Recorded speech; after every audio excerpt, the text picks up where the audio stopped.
gentlemen, this is your host, Odd Job Entertainment, bringing you another stream tonight. I am pretty excited.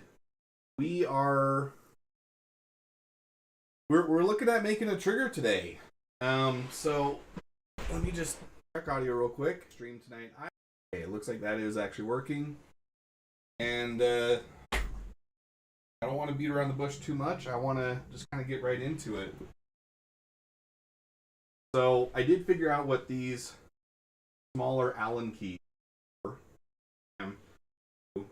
The Virpils stick comes with this very odd looking Allen key. It's for tightening the base of your stick. So I'm going to detach the left stick right now.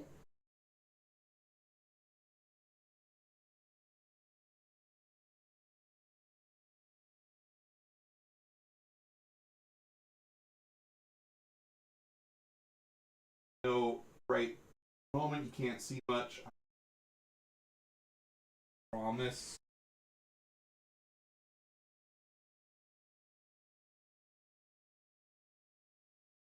More camera.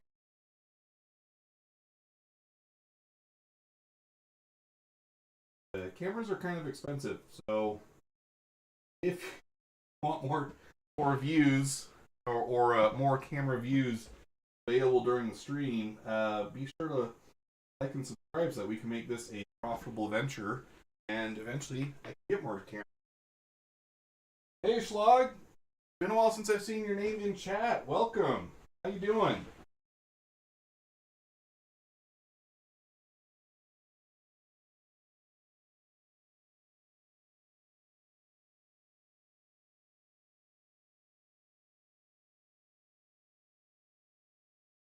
Almost there.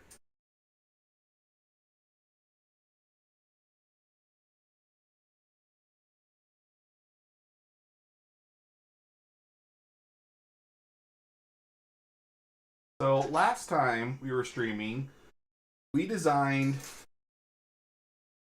a replacement trigger for the Virpil, and there you can see it mounted. And I don't know about you, but I really quite like the kind of dark gray black look out there. Just a really nice color combo. But like I was saying, that little weird Allen key, there's some bolts that are on this base. So what you do is you twist this, tighten it on, and then you can tighten those grub screws basically, and then that will hold it more securely to the base. Otherwise, especially when you rotate on Z, it'll tend to twist the alignment. Welcome, Draconis. How are you doing tonight? The last time we got this trigger designed, it is working swimmingly. I've been playing with it all this last week. Tonight, we need to get the real deal done. We need to get the actual redesign for split trigger. There are one more thing I need to show you on the. There's a couple new limitations that have been introduced with the Virpil design. We have to work around this flip trigger. So, first step will be to measure how close this comes to the original so that we can account for that in our design. You can see I started doing some work on the sketch already, but then I stopped because I realized I need to make sure I'm covering all my bases. That means measuring these things, and that would make for decent content for a live stream. So that's what we're going to do right now. If I can find calipers, where'd they go?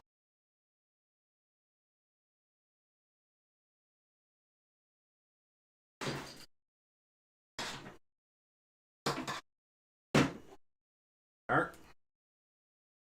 So I'm not too concerned about the brake lever. Our trigger would have to be really pretty long to cause any issue with that. We're not going to make it that long. I do want to make it so that it comes forward a little bit more, because that will give your extra fingers more room. So that's why in the sketch that you hold forward, because that is how we are going to get the face. Big one that I'm concerned about is the distance between the flip trigger and the primary trigger. Flip trigger is in the down position. And then we also need to keep count of when this activates the primary trigger, it does so by actually pushing it in place. It makes contact and pushes it, and you can push it through the whole cycle. So we want to... I don't think if we move contact point that will cause any issues, but that may be something that we need to consider in the future.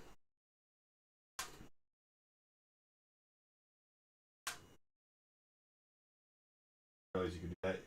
Kind of just flick it, it'll flick itself out.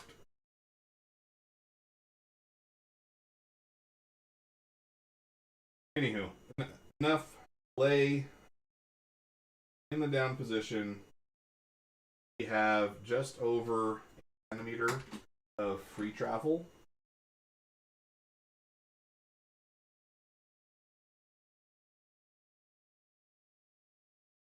It is already getting a little toasty. Turn on my unit so I don't overheat. I was watching reels before.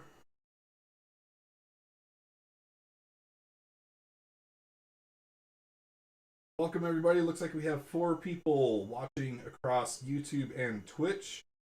Welcome to the stream. Oh, now it just dropped down to 3. I don't know. The numbers do jump around quite a bit, so it is always kind of...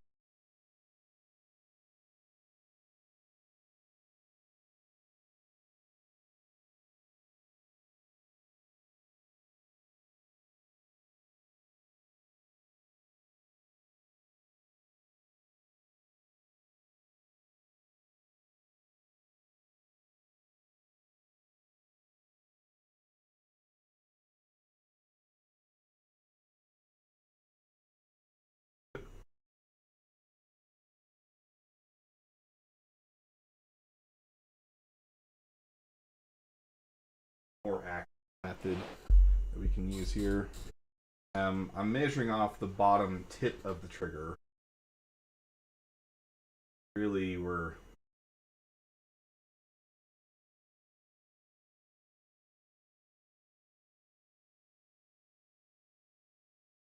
That was real quick. And we're going to set our distance from...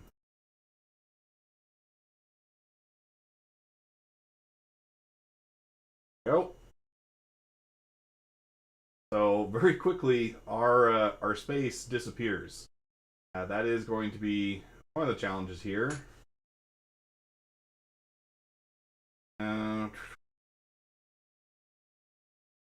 Yeah. Let's increase this angle. Sit down closer to the tip.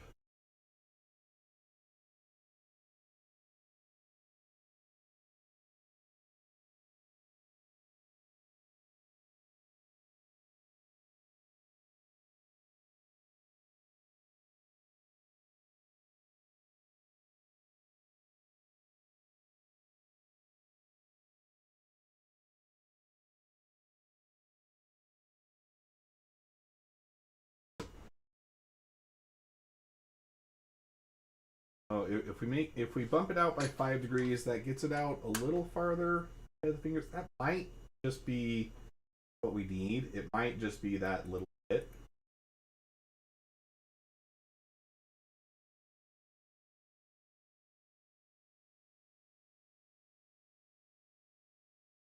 But you know what?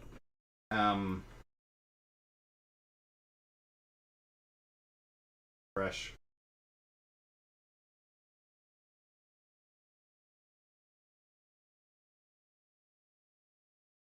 I was just going quickly through it anyways, so it's not like we're really missing all that much.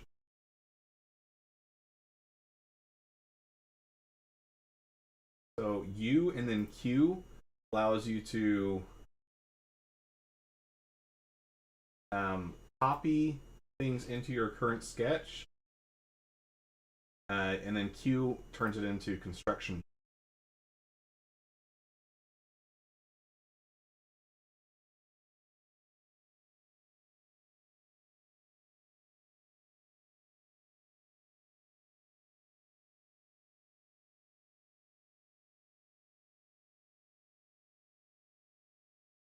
He's in, and then it will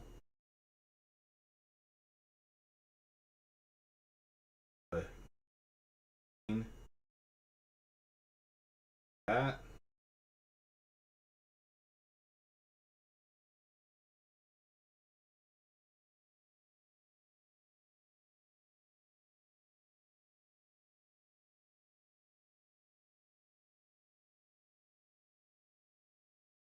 Okay. That looks pretty good. The next thing we can do, since we do want to bump it out just a little bit, we can create a circular pattern, and then we can select all of these lines that we just created. And if we change this to 2, we'll reduce the number. Then we can drag this around to now. A lot of times it will show up not in the correct orientation, but flipping it is just as easy as clicking the arrow. Very, very easy to adjust that way. And then we pull our angle down here where it's a little. Set this to 5. And you can see everything is blue. That's because it doesn't set the axis automatically. It assumes that you may want to adjust that, so just make after you adjust. But this 5 degrees, I have the suspicion that we will probably want to change that going through a couple different iterations. So we're going to create a variable.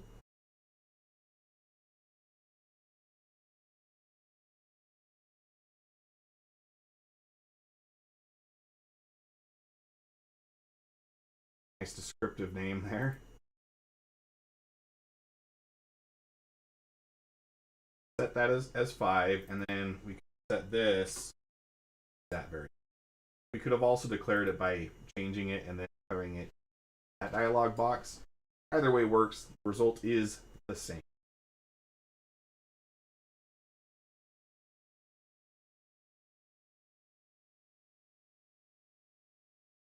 Now, I think we need to crack this open a little bit because I need to see how much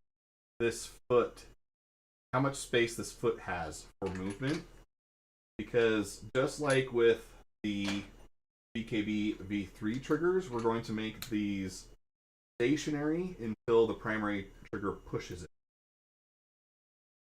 They're not going to move as a unit like they did with the V2. V3 is much more reliable, easier to tune, so we're going to keep it that way.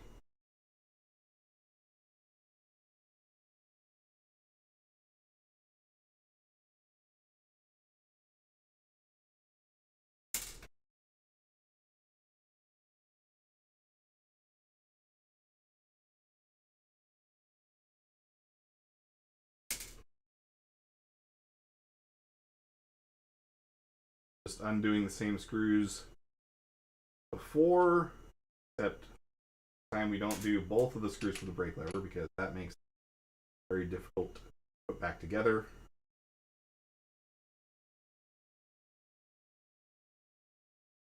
I think the most annoying part about taking this joystick apart is the fact that you have to undo this top cowl, and those screws are teeny tiny and a bit of an awkward angle to get to. It's a combination of I don't want to break my expensive toy, and they're just annoying to deal with.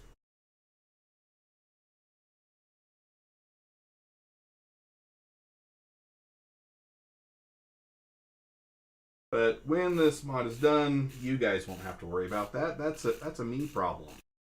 You guys will just have a product to work with.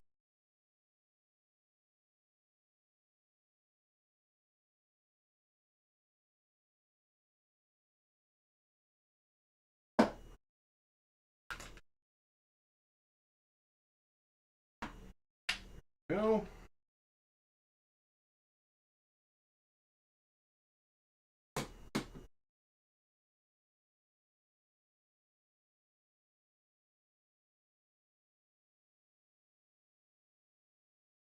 So we need to measure from the back of that foot to the front face of that blue button, secondary trigger, because we're going to extend the foot that we have in our design to where it is just barely touching that face.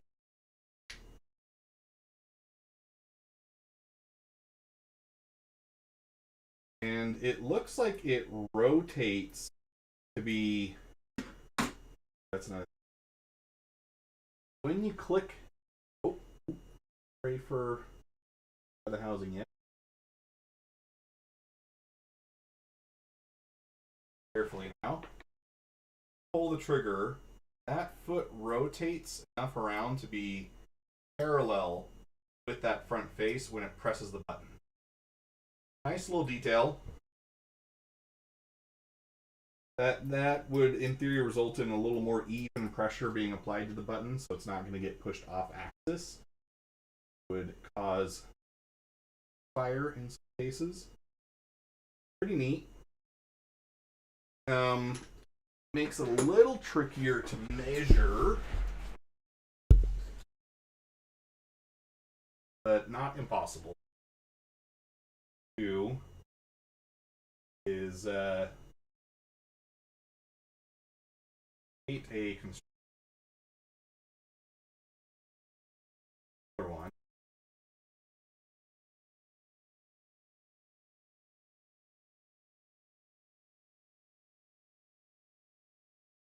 First one coincident with back face.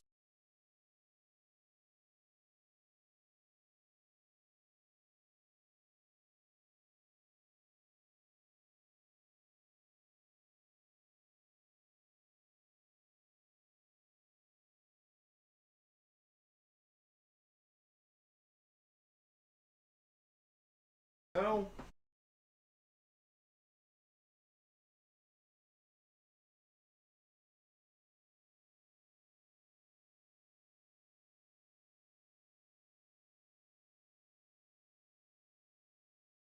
don't create this one. Get it from. Here's a good example of it going in the wrong direction. You need to come. Please. We'll leave it at 27.5 right now. Actually, what we'll do is we'll just get rid of that measurement. Now we are able to move this by rotating it around, but it keeps its orientation relative to center point. Exactly how that back face is allowed to move. Now what we can do is we can measure linearly to get that it is roughly a 5mm arc.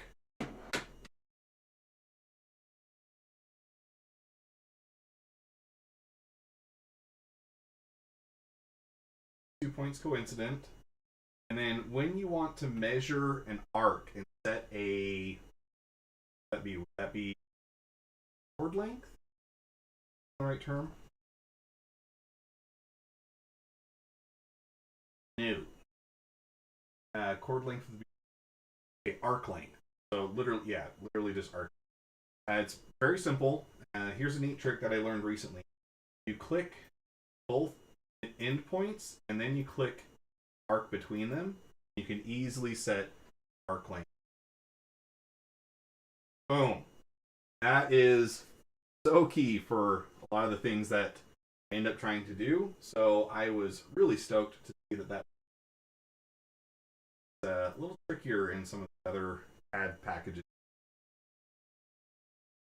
This now represents the back face of our split trigger secondary foot.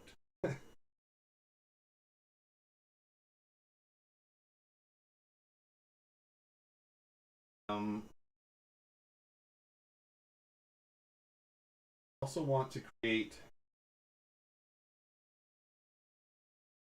a construction arc.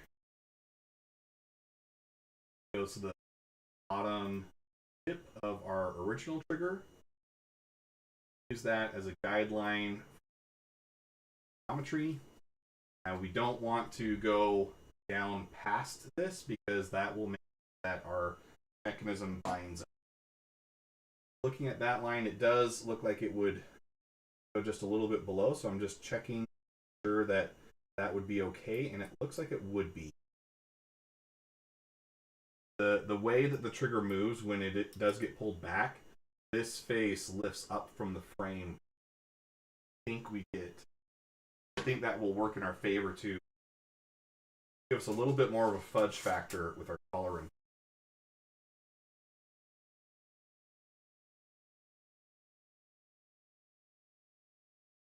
So knowing that this is 0.5 millimeters, we can also learn what our total angular travel is.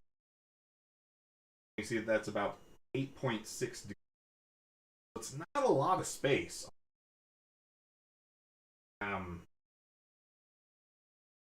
If we are bumping this out a little bit, we can maybe give ourselves a couple more degrees.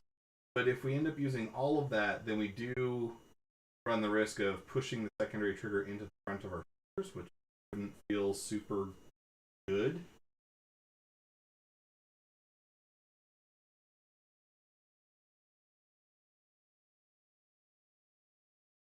I'm going to go to a new sketch now. I'm going to name the layout.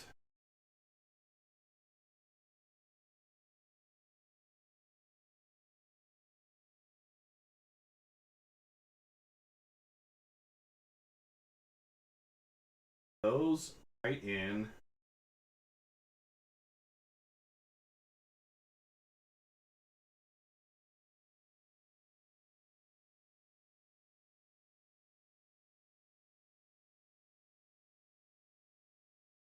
Arcs coincident.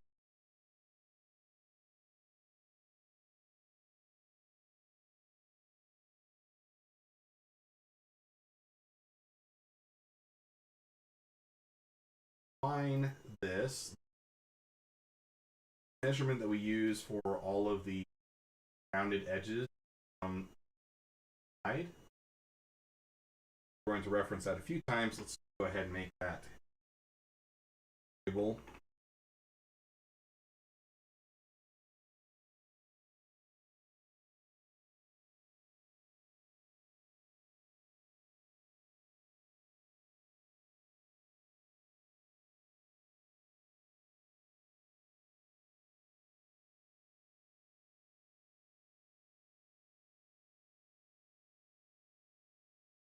And if we make these two arcs constant, that will actually make it so that they're just together. Give arc up here, here, creates that little sausage that forms the secondary trigger. And then if we click all three of these and then hit E, that will set all of them equal to each other. So they are now all referencing the table.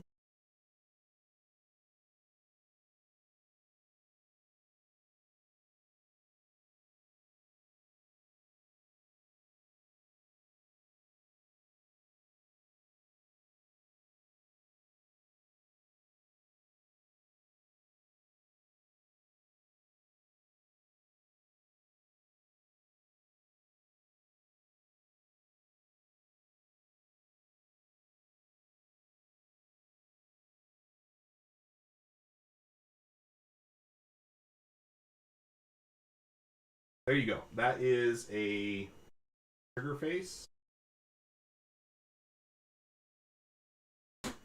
I can get an approximation of how much space our fingers have, measuring from the tip of the trigger to the face of the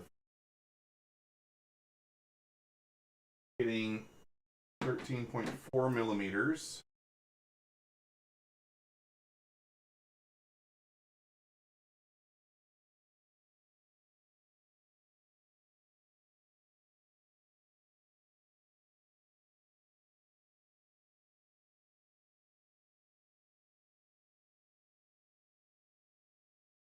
And if I measure the thickness of my fingers,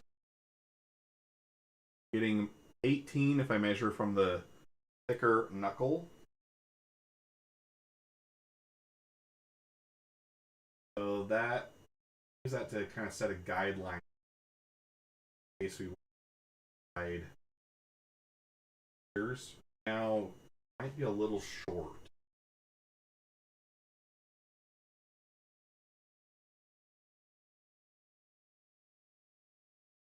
Two. Not cool.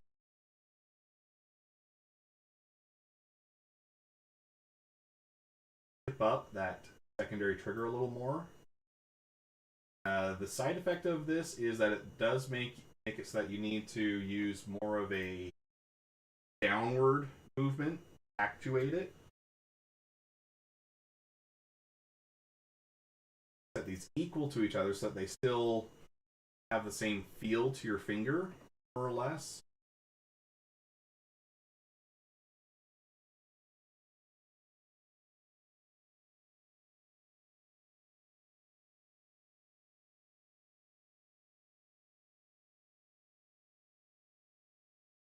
And if we do two construction lines,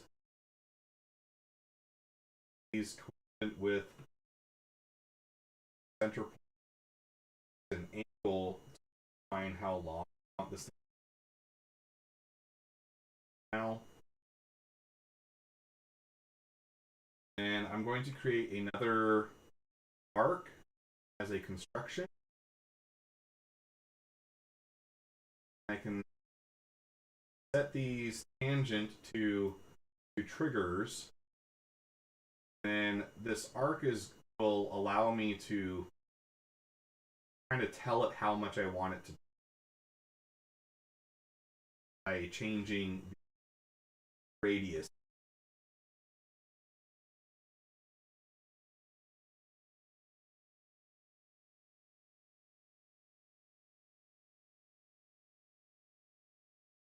Now that kind of moves the secondary trigger along a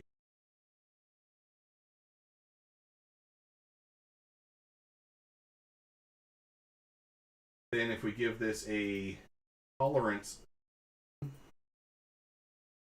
0 to 5 meters, 0.25. Now you can see that is fully trained. If we change this to 0.2, it tilts it up quite a bit more. That will be how we adjust that.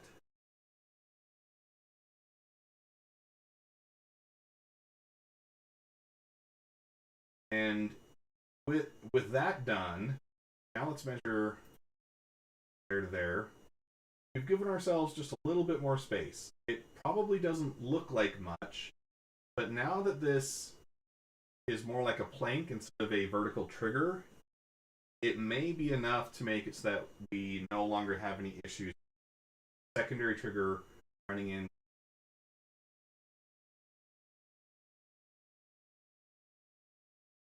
I'll leave that there. Reference.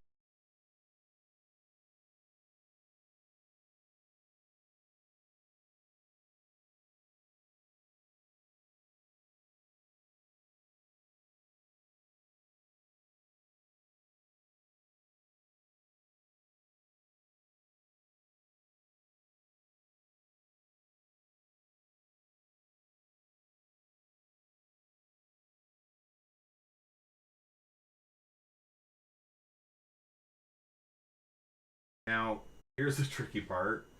We're running into that secondary trigger again. That might cause an issue with travel. What can we do about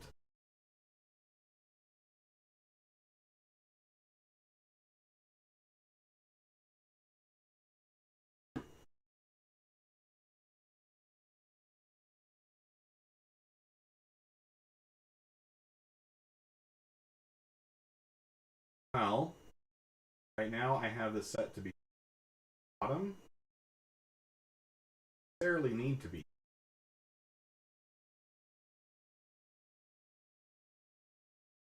Because as long as I respect this point, I should be okay.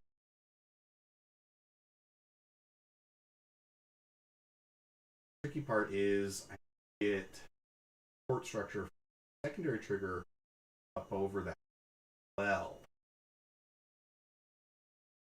Ooh.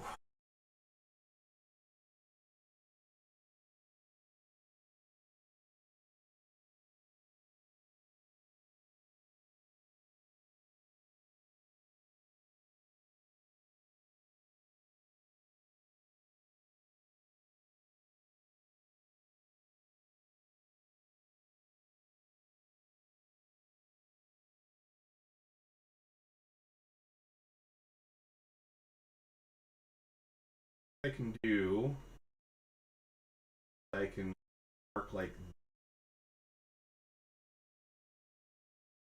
quickly come out up.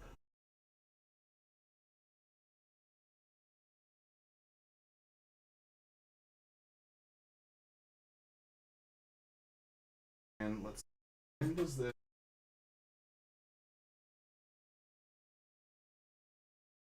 it uses almost the full travel before the primary trigger activates. If we keep that default spring space. I think to take advantage of the space that we have, we're going to need to make it activate a little earlier. Bring in that construction. That's where our spring typically starts.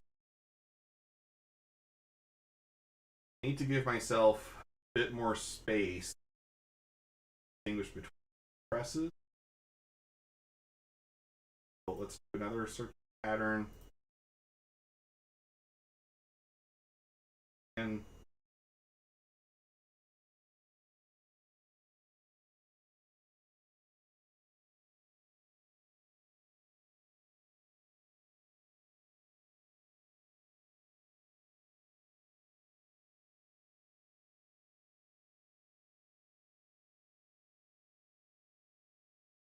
And we can have our spring start from 5 degrees advance.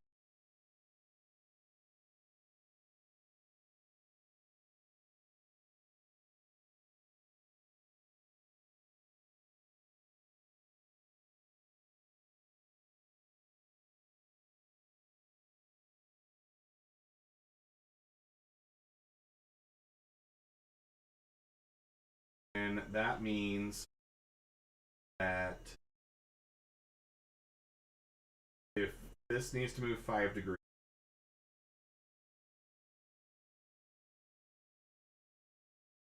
to point in the middle, set 5.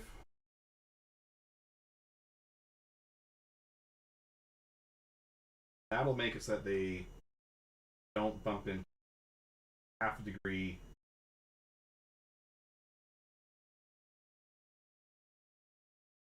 That up to there.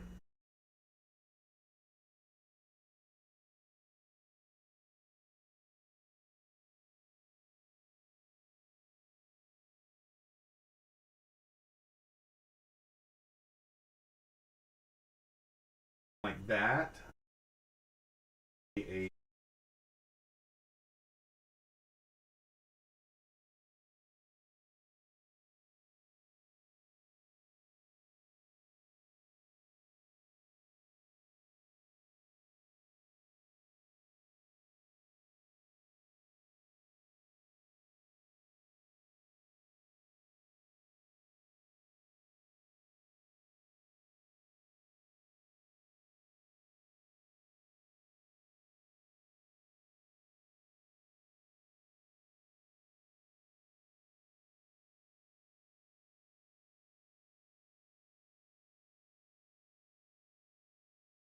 Out. Position.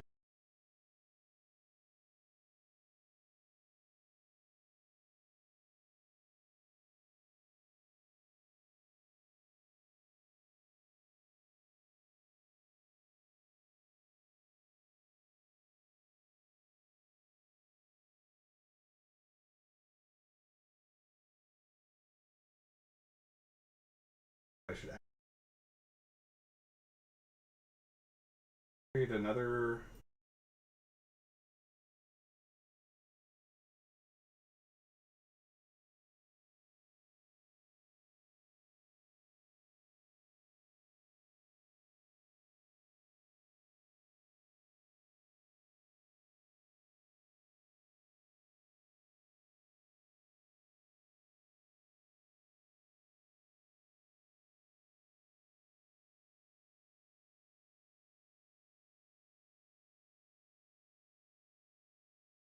Construction.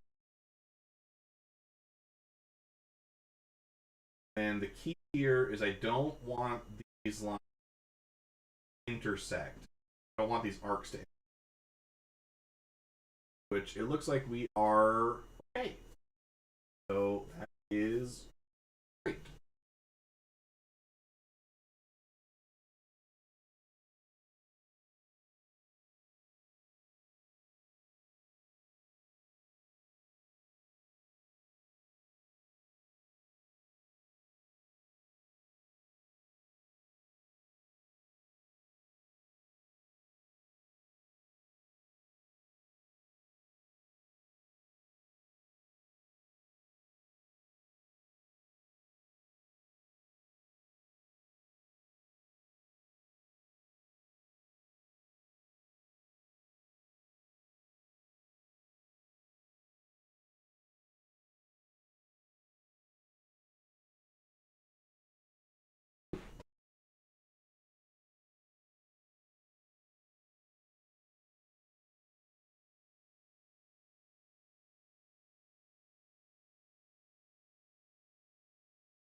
Other.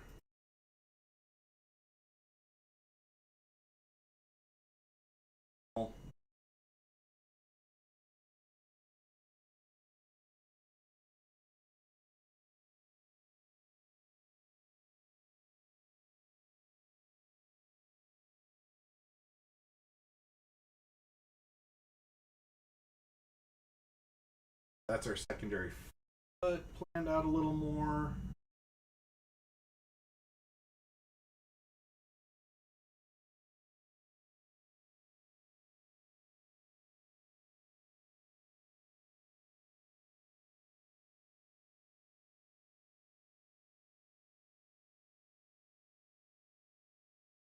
To define by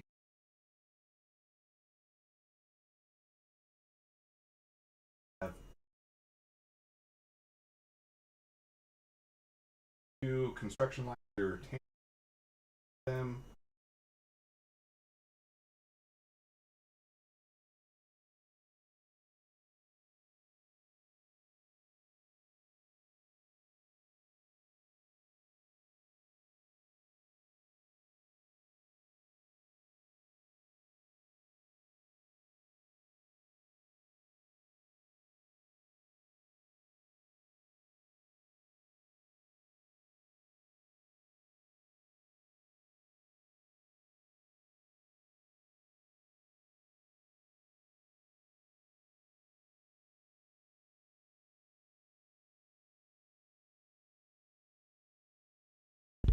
And I kind of want to lean into the more organic shape of the Virpil Constellation joystick. So instead of a more industrial mechanical design of the VKB, I want to add a little bit more of some curved faces just to make it blend with the original aesthetic a little. So, don't know how successful I'll be in that endeavor, but that's what we're going to try to do.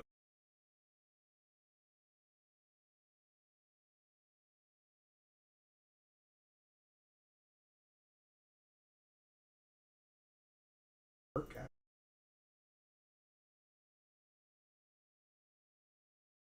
Tangent.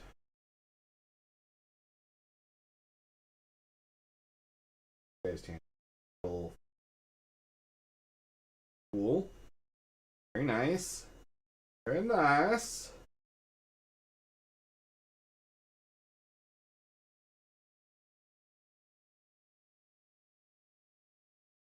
And the only tricky part that I'm running into is top of the little hot dog shape is not giving me a ton of room for the joint that is needed for the secondary trigger. So I think I need to bump this down.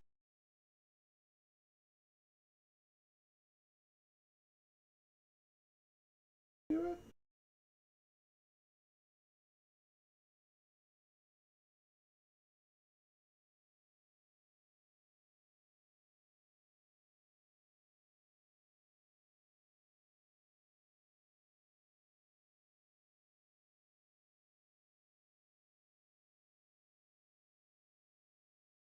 And do our clear definition.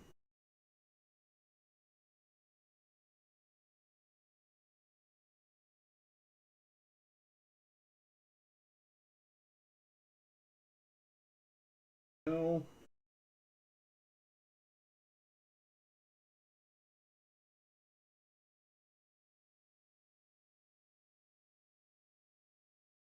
That down to 50.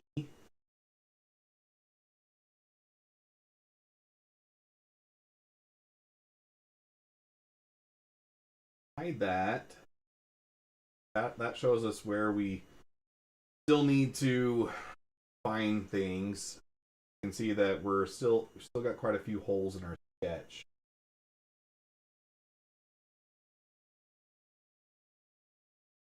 Okay, I keep hitting the F1 button. That's what's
this line is not allowed to cross this arc. Check that.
Okay.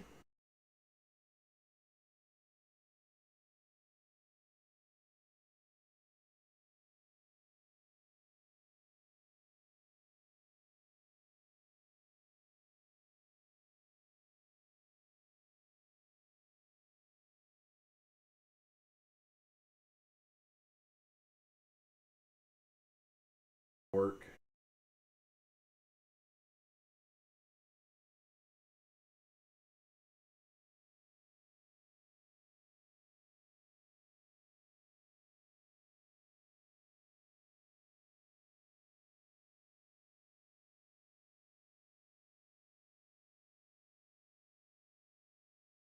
So, let's see, we need to make it so that the primary trigger presses the secondary trigger into position last 0.5 millimeters of travel. We need to design that little foot that will engage with.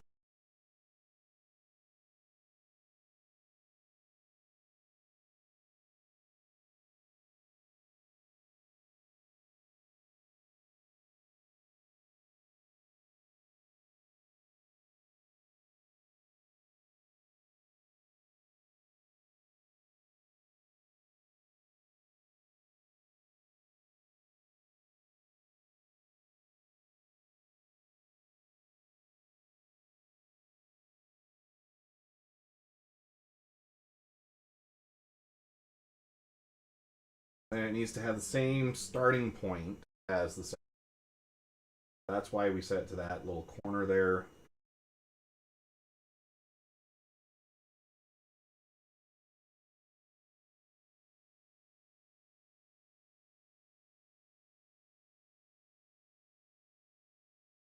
Sketch for now. This diameter 6.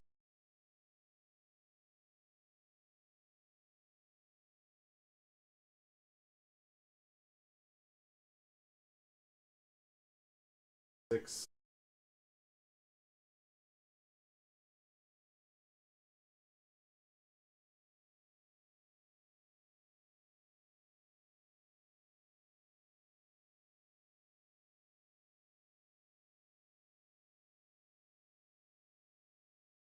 Point 0.025, right?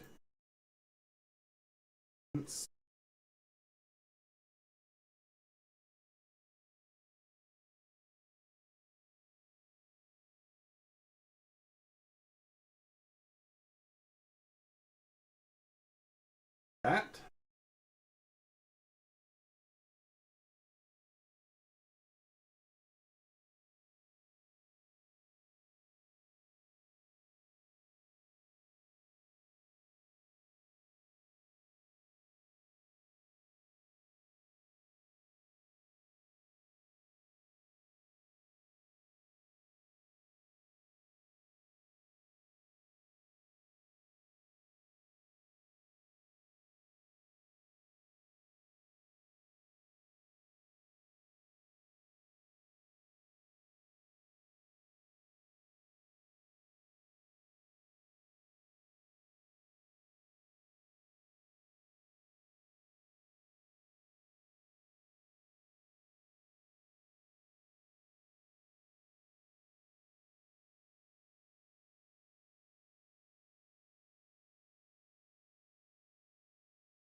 That'll be for our spring seat.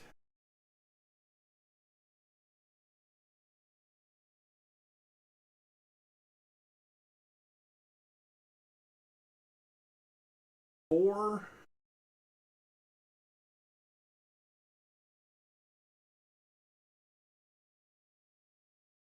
As well.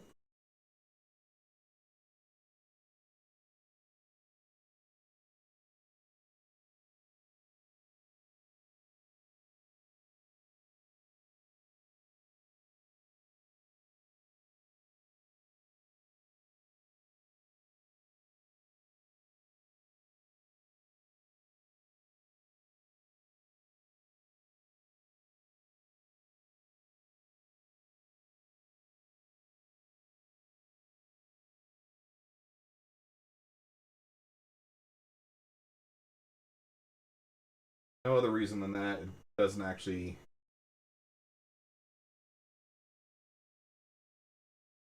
Well, let's.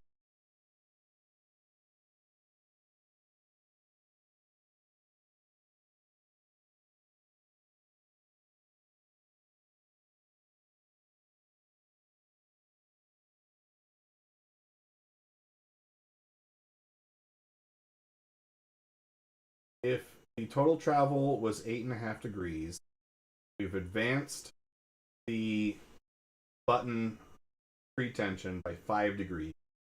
That leaves us 3.5 degrees of travel before the um, primary trigger actuates. So if we do a circular pattern,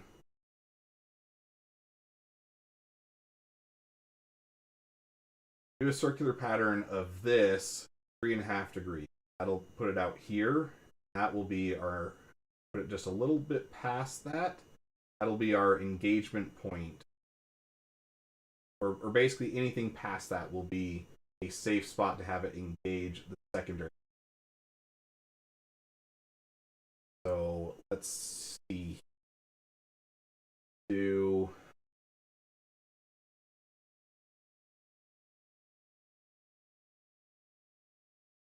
tension between the center point and that point. 3.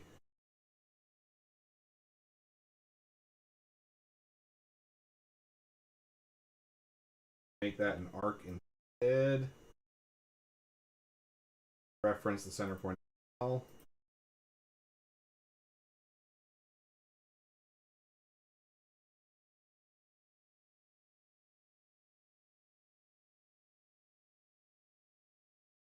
Oops.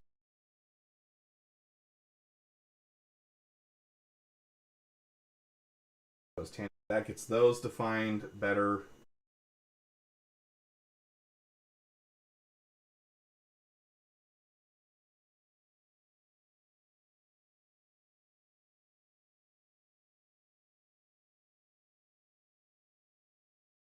Okay. Now we make another circular pattern off of 2 faces.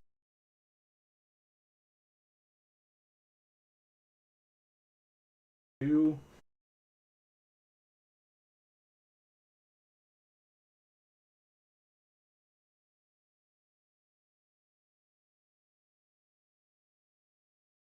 Degrees.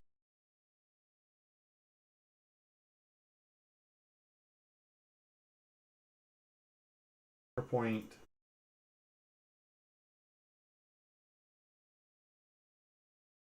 And let's just make that 4 degrees. Actually, not.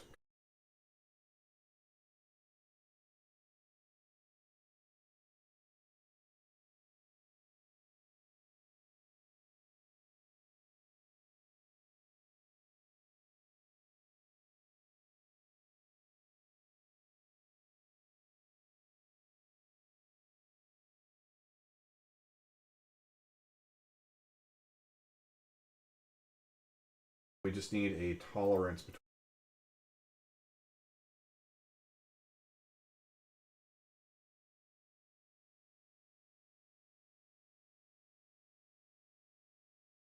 Not need that.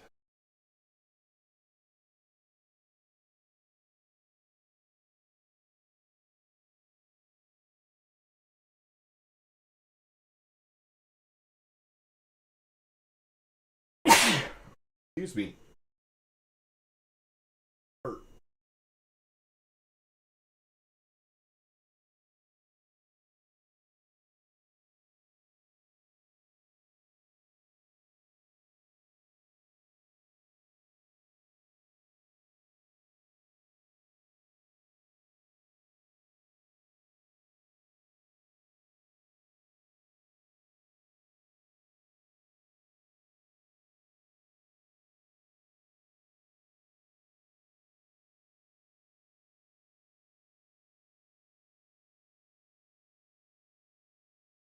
All right. I think that is all we need. Let's start doing our extrusions and actually be done with the design stage.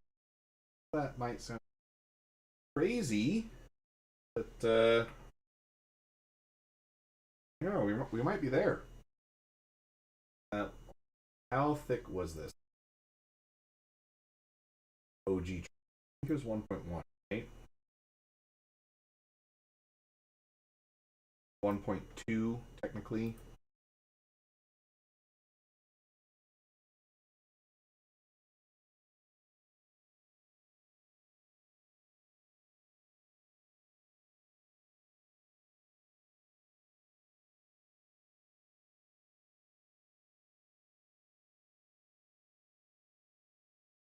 So let's see. Let's do 0.8. The first extrude. And we'll extrude. Actually, this is where we have a little. Right. Well, let's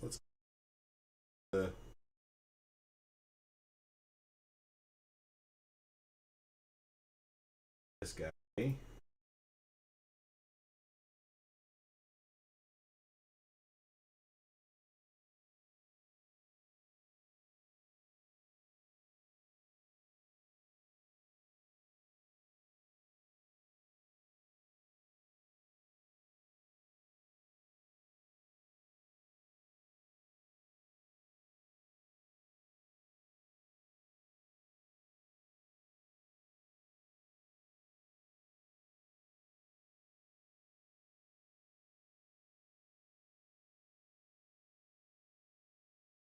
That gives us on either side a 0.15.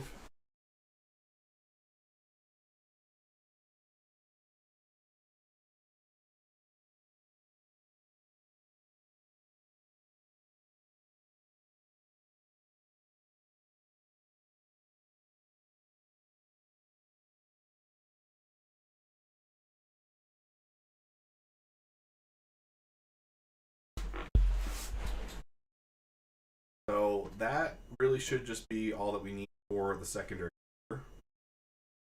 Primary trigger.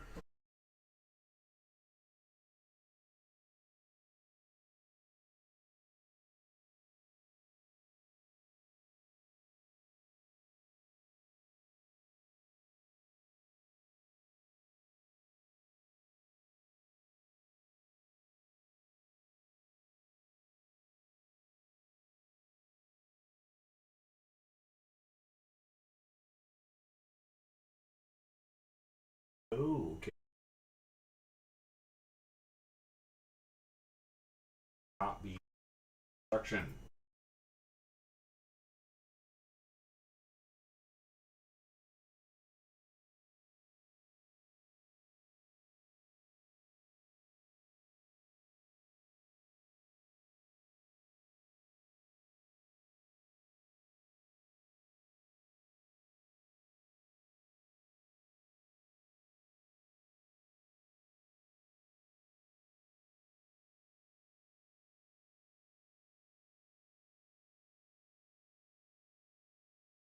There we go.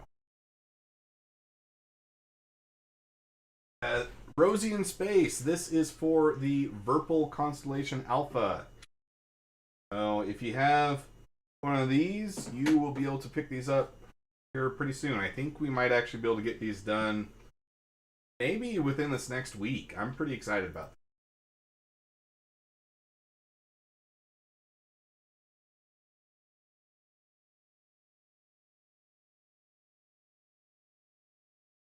You are a VKB enjoyer.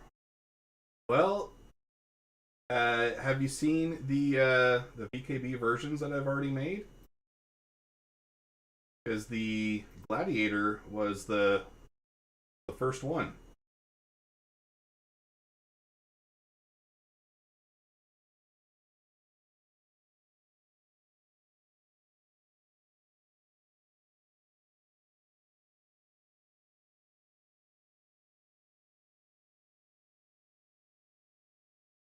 I don't have the demo units with me, but if you search for my printables page,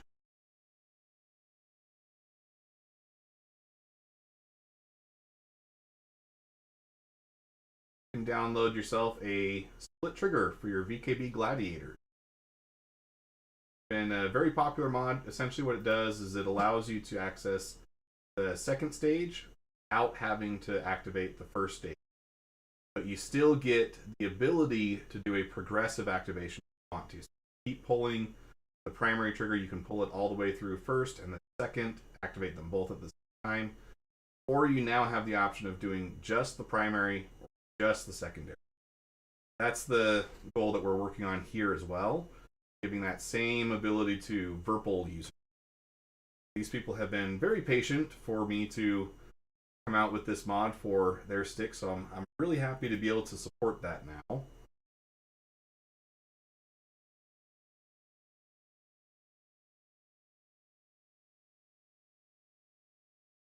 And I also have a set of Cadet Aeromaxes from Virpil coming in the next month or so.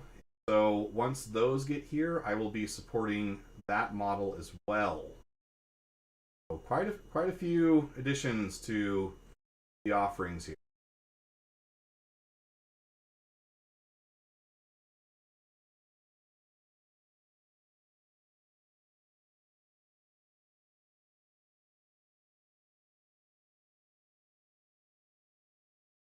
I think if we ignore tangent propagation, we can put a fatter radius on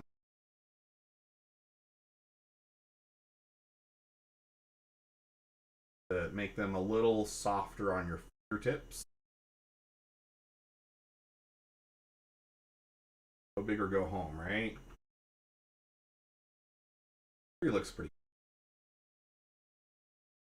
Rosie, I haven't seen your name in chat before. Is this your first time watching one of our streams?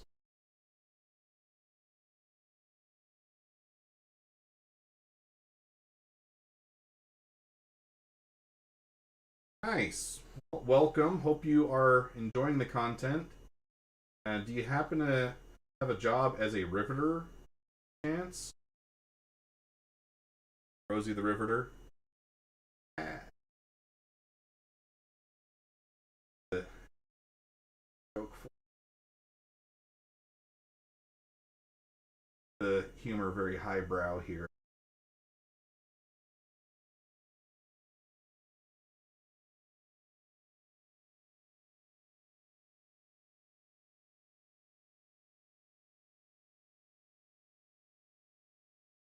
You're in prop management, okay?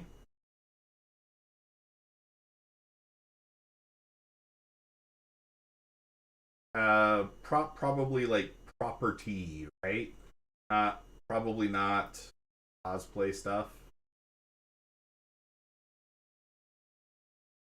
Uh, okay, cool. Yeah, one of my good friends recently got married. He's in property.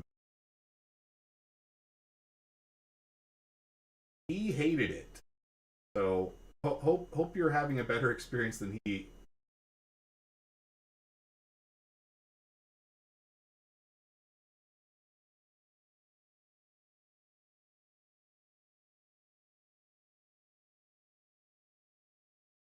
So I'm going through and adding some subtle fillets on all of the sharp edges.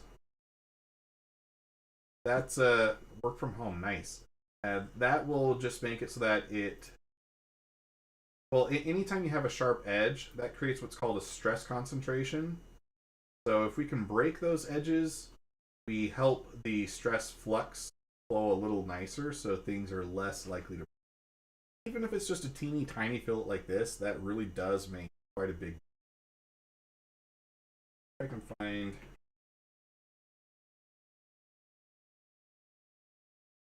Talking about.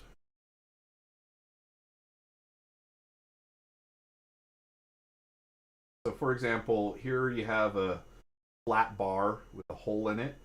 So the stress flux has to go around that. This shows that kind of distortion that has to happen. But here's what you would get in like a finite element analysis software, where you have a stress concentration at the edge of continuity.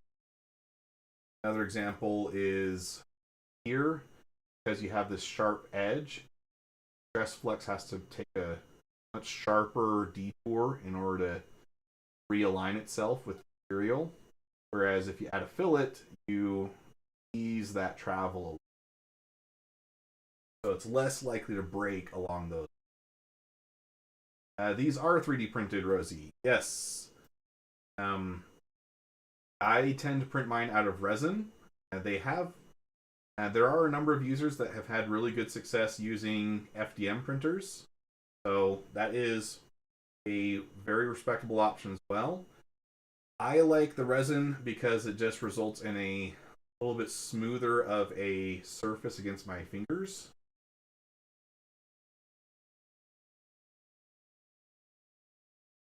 And it's a little bit less work to post-process.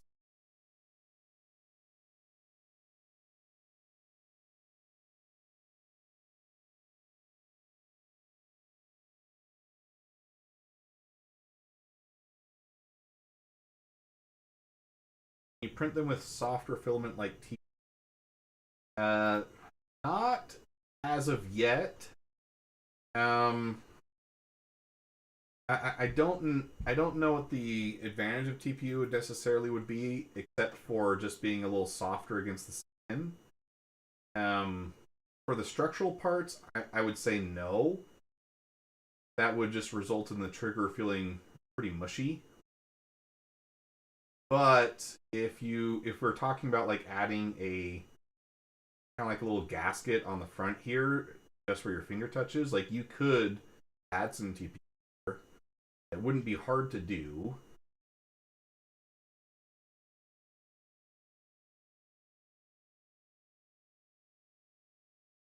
Tend to come at the design more though from the tactility perspective. I do a little bit of shooting sports myself, so I like a trigger to feel snappy and clearly communicate when it has been fired. So I personally wouldn't want that kind of sensation on a trigger. But you know, different strokes for different folks.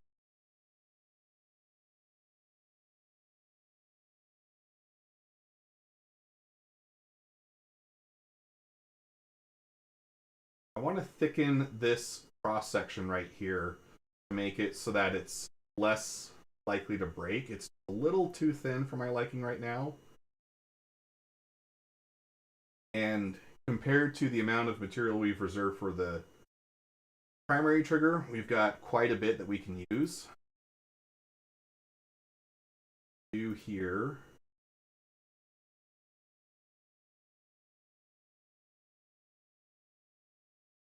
This.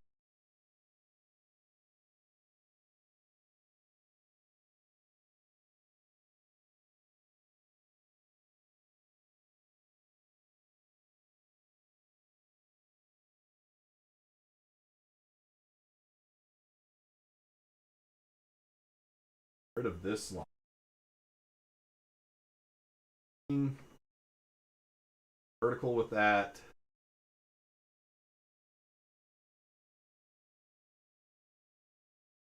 Fine.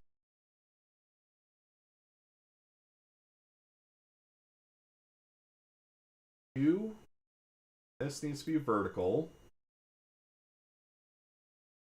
Need to be on the same plane.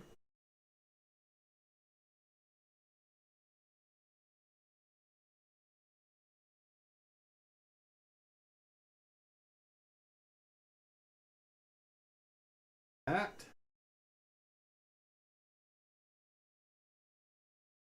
Planer. Coincident. Then we can do Shift W to revolve around that axis, this axis. Add that, this piece. All right, you tracking? Then you can mirror that feature across the right plane. Apply. Hide that. Now we have these two little indentations out from hinge. Beefs that section up just a little bit. Looking at that, I probably want to reduce the diameter just a little bit. It doesn't protrude like that.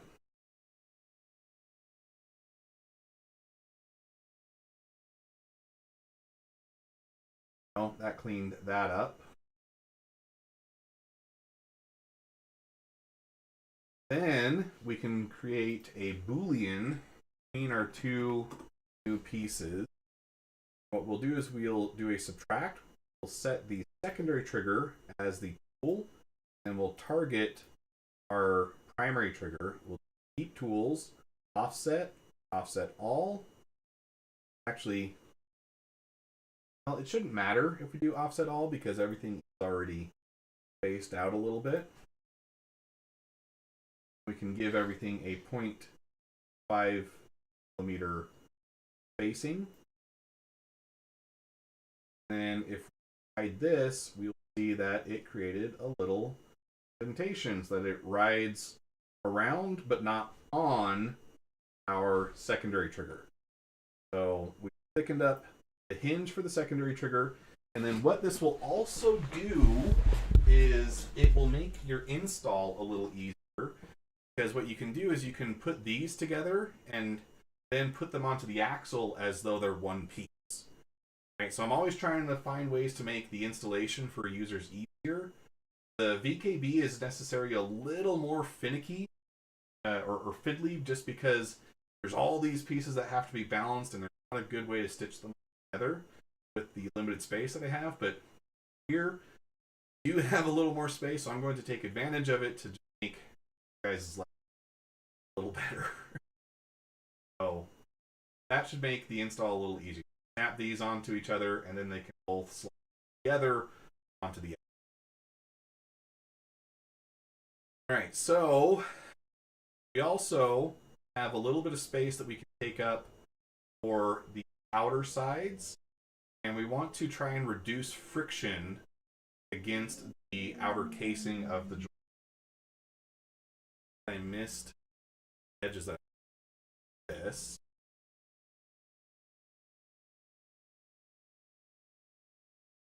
Okay. That'll be smooth. So similarly to the VKB trigger, I want to add some ribs that go along the side, and these just help guide the trigger, but having the minimal contact surface will make it so that they don't create excess.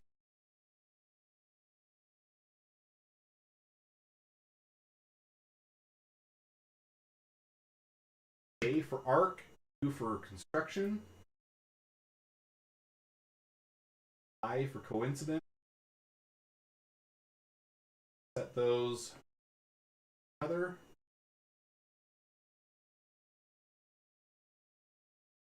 We can create construction. Those also coincident.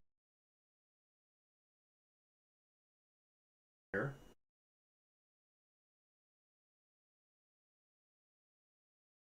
And I'm going to create distance.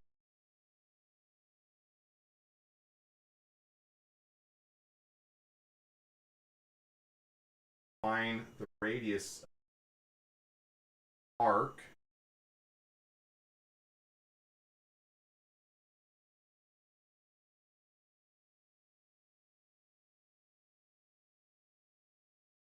And then we could define a angle to set these, but what I'm ahead is just a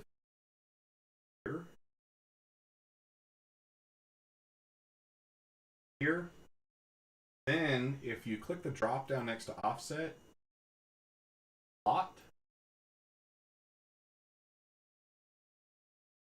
just sizing of that.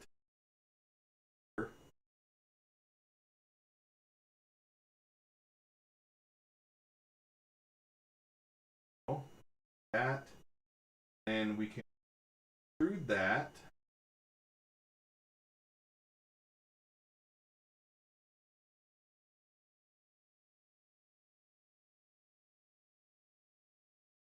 I'll just do it 0.1 for now.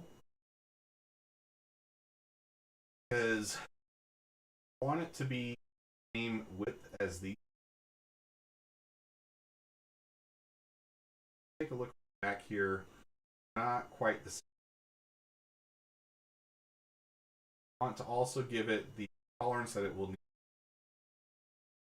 not bind up casing. So I just need to think about the definition. What we can do is we can set a starting offset, have it be 1.9 1.198 divided by 2. That'll be our starting offset.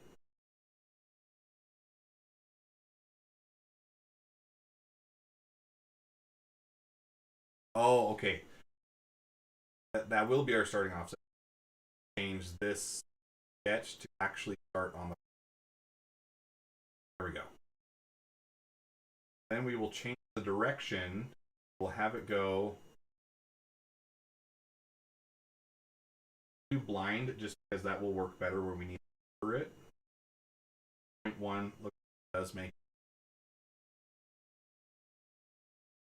Now, if we take a look from the back side, see that these are quite right.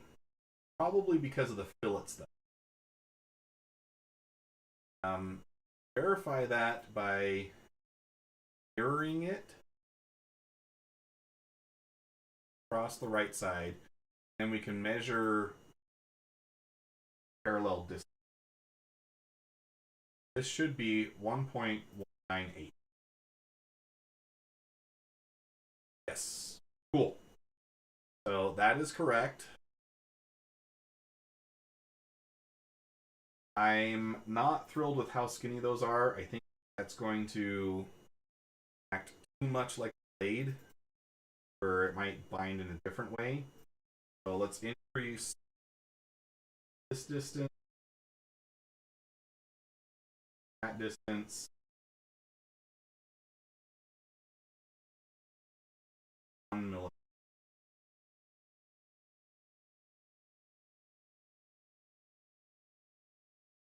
A little bigger.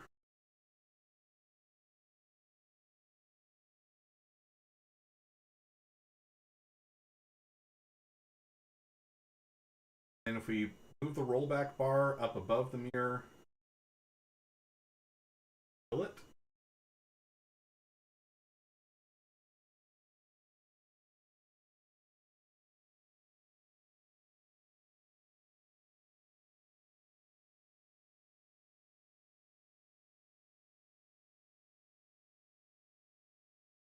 Go. Now we have 2 guide rails for our secondary trigger.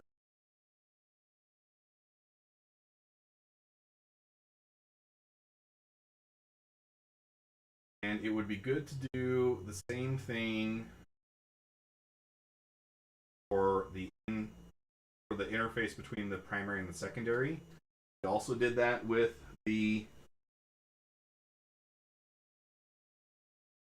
VKB.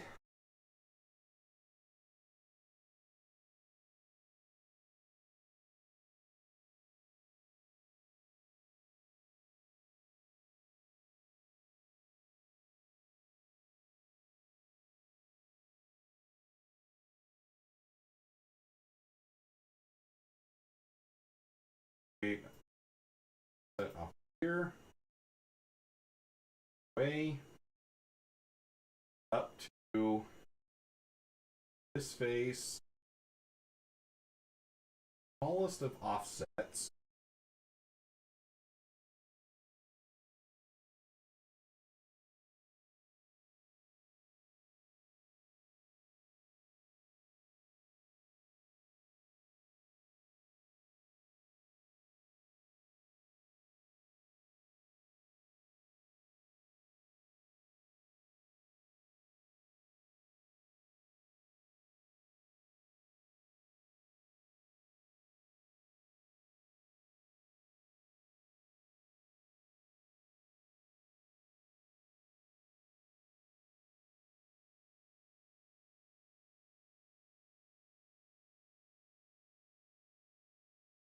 we are talking a really small.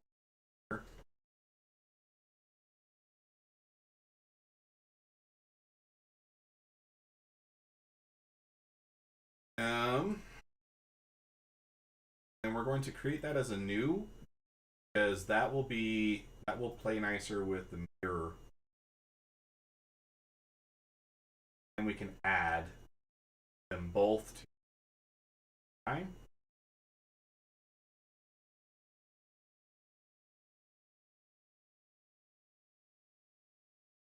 And if we move this down, we can adjust this fillet. Okay. But no, it won't let us use it for. That's fine.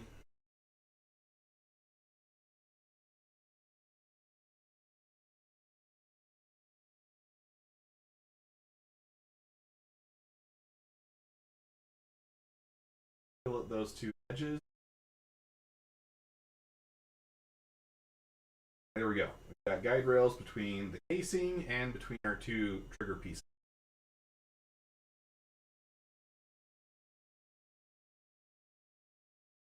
Now, the only other thing that I'm thinking is we've got a large space here that serves no functional purpose right now. We've got rather thin walls for our secondary trigger. I think we could probably just up port here and make it a little more resilient.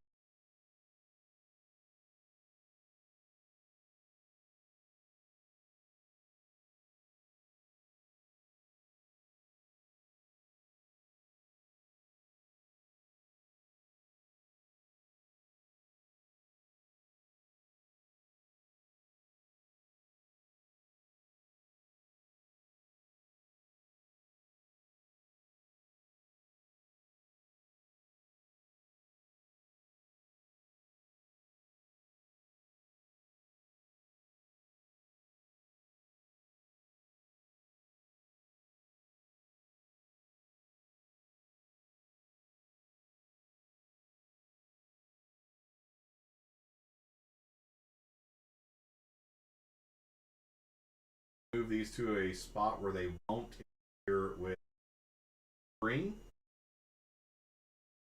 Just copy that instruction line over.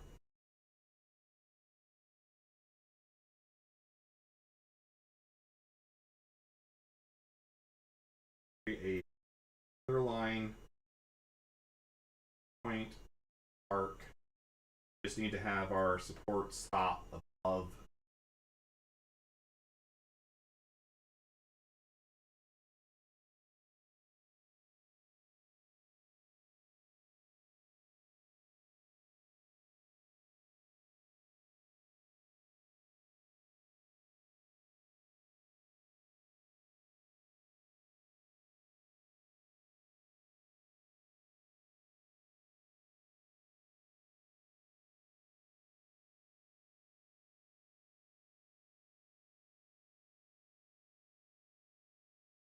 And we can extrude, metric,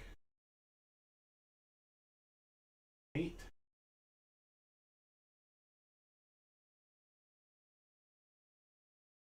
And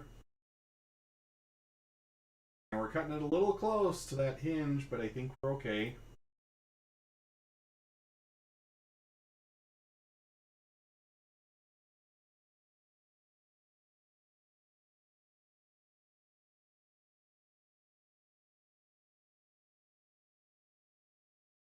And I think that this is actually ready to print. So let's move into slicing this.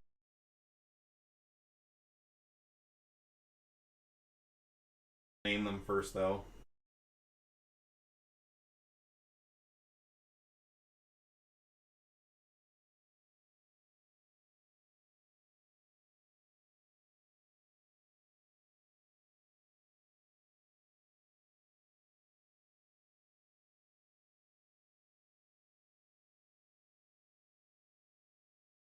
also create a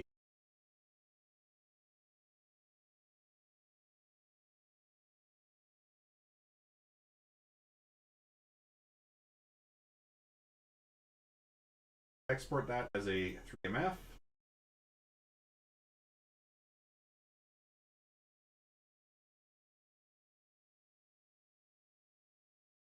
Send this to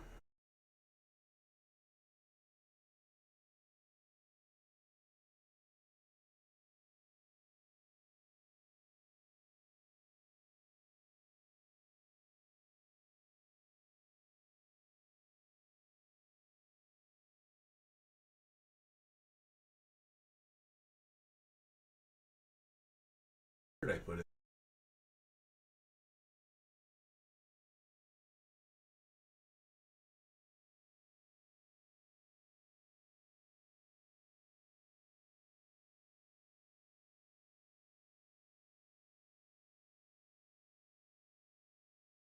All right, then we'll open it in Orca.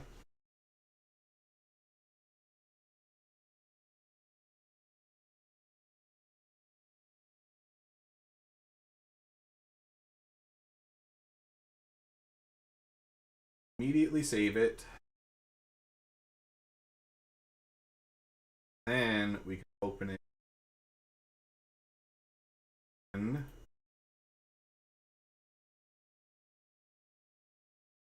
box.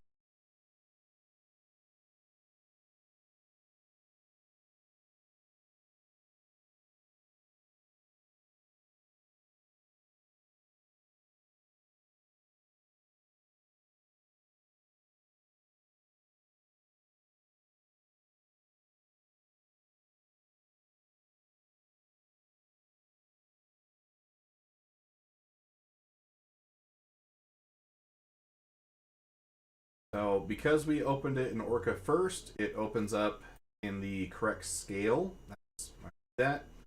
Box struggles to interpolate scale sometimes.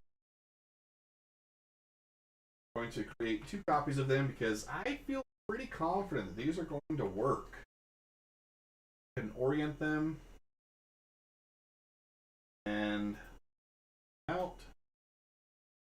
And whenever you're setting them up, you just want to make sure that the finger surfaces are not going to be littered with supports. And you also want to make sure that the contact surfaces mechanism come out. These look like a pretty good orientation. I'm happy with that. Go ahead and add the supports. I'm not a pro. I just do auto supports. It has worked.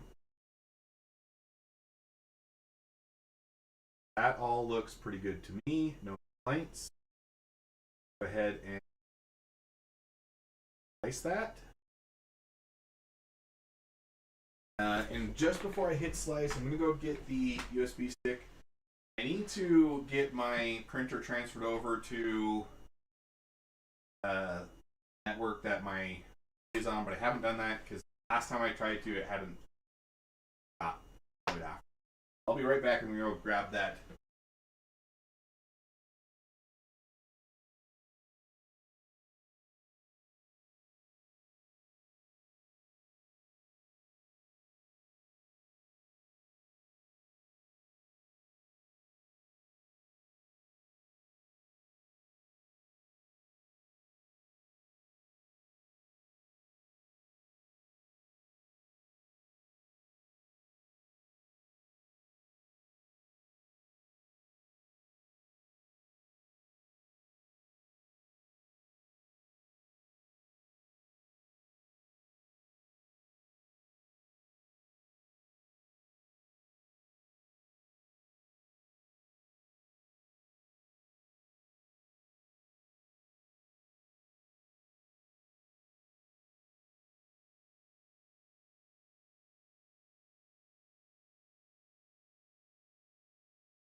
I'm back. Plug in our little USB stick.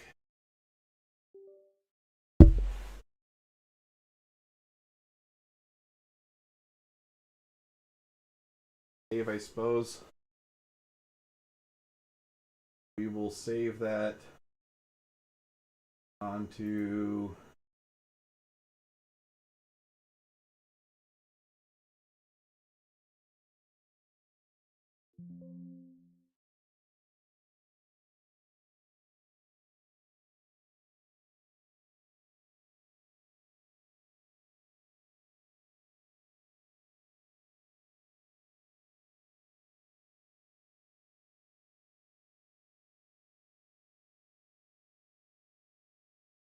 open the folder. Okay, looks good. Oh, let's go ahead and check that now.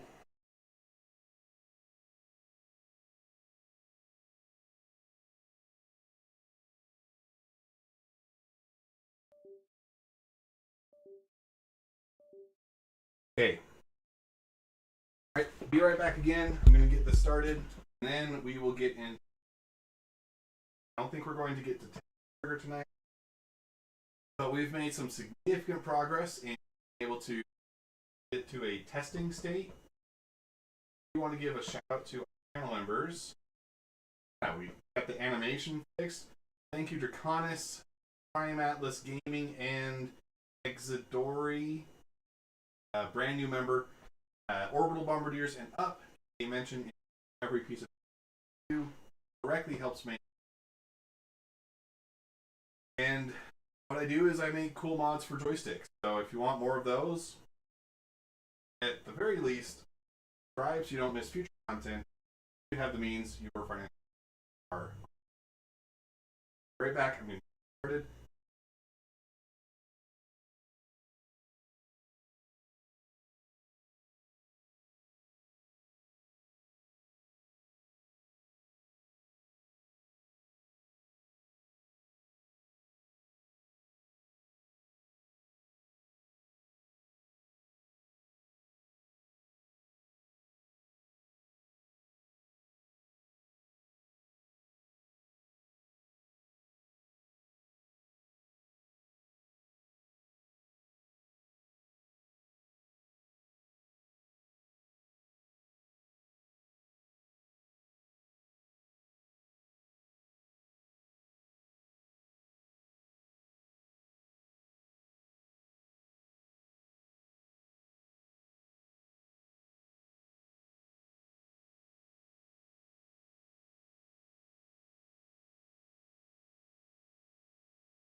Right, and I do have a couple cool things to show off just before we get into our citizen for tonight.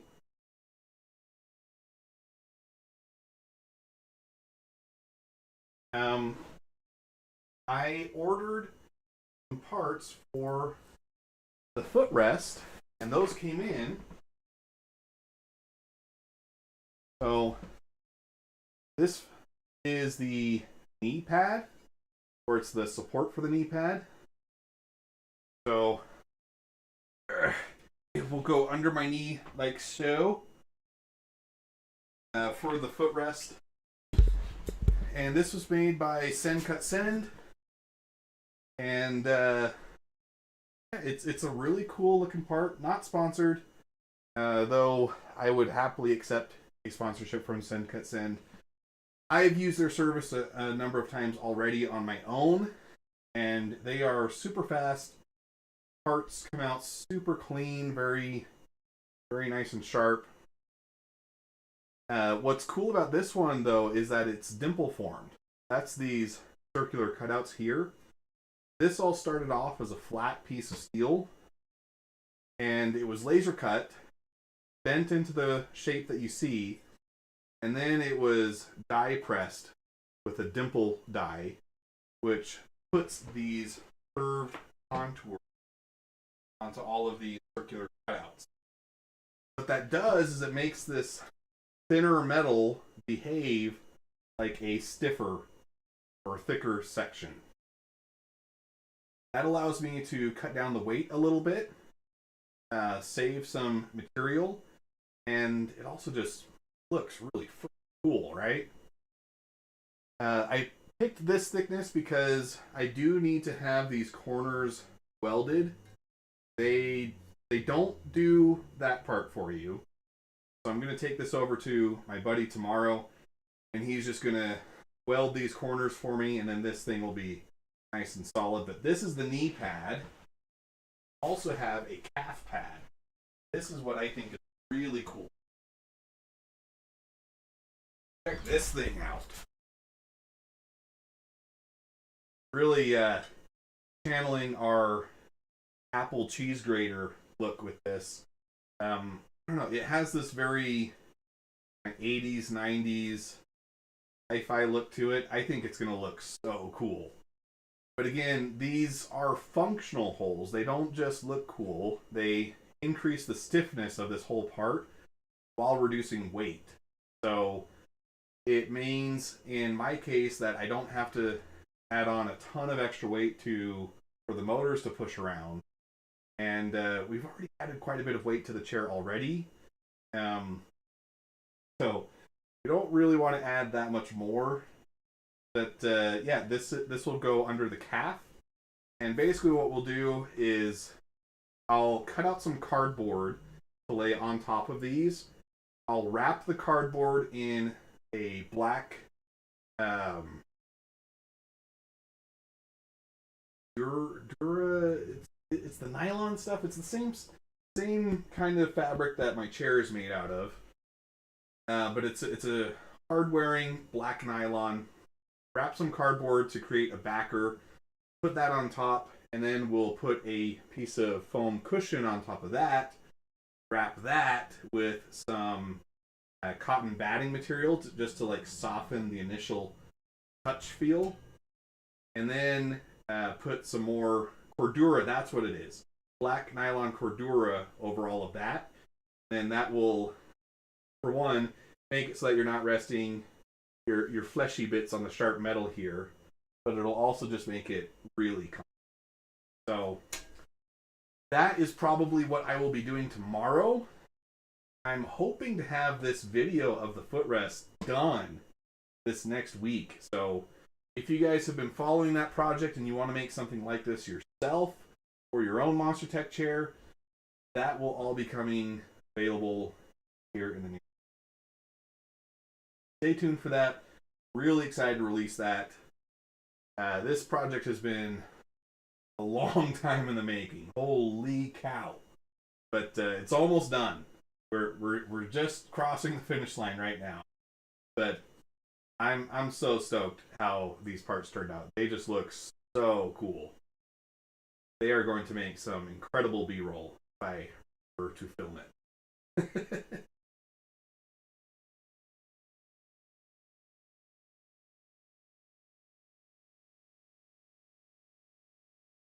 I do think I know what is going on with my Odyssey Maxwells. They seem to have issues when they are not fully charged. As long as I keep them fully charged, they don't give me any problem. So I mentioned this last time. I think basically what is happening, I think they're probably not reporting charge state correctly. And it's possible that the battery is starting to go bad. So even though if I check the Odyssey software right now, it'll probably say that they're fully charged, which they are. They've been plugged in. It doesn't seem like that ever goes down. I think they're just... And when they run low, then the connection starts. Which would make sense, right? It also makes sense, though, that software works correctly. I'm kind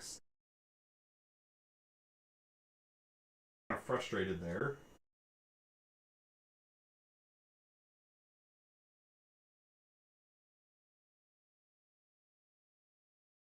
I'll give it to Virpil though. These sticks are quite a bit nicer to work on than the VKD sticks.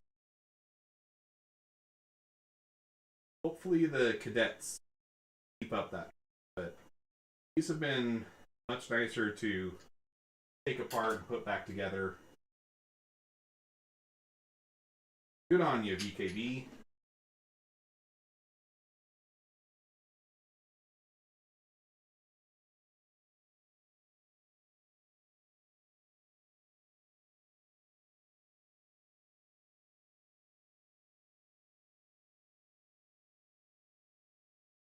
Noticing a little bit of a gap here on the joystick tool, so I want to see if I can tighten that.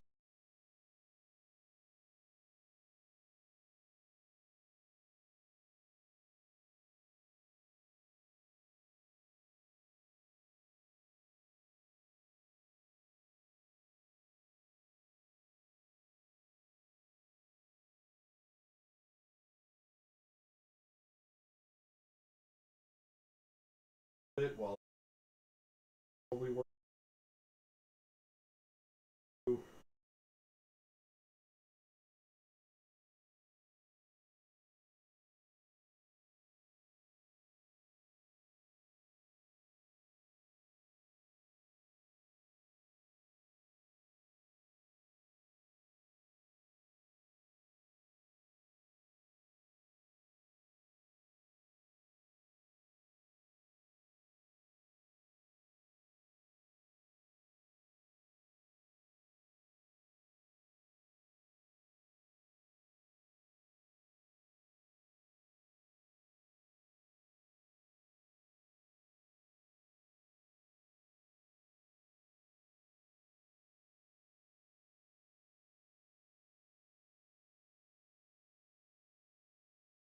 And we need to attach our predator head, or predator is the one with the.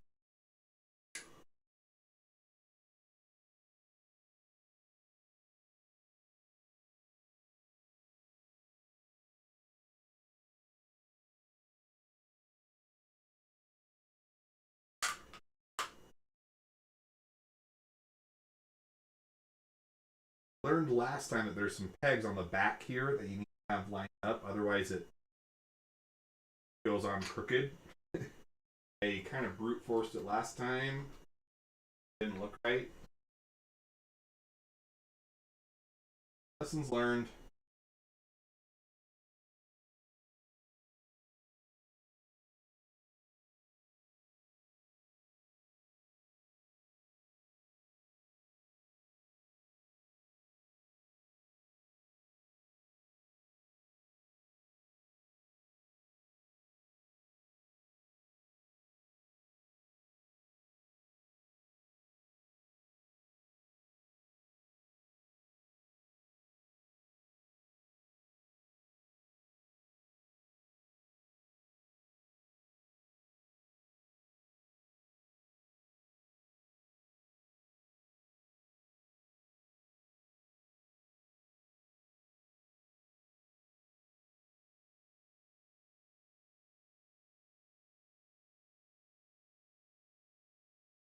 Last through.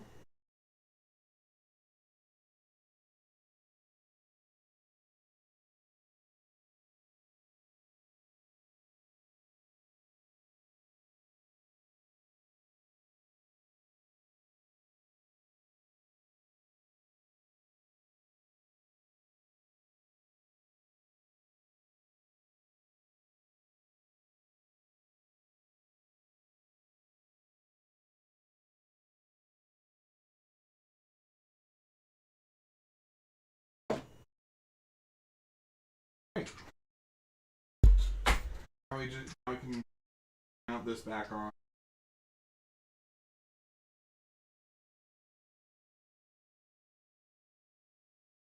Probably the part I least like about this, that excess. It's called an excess.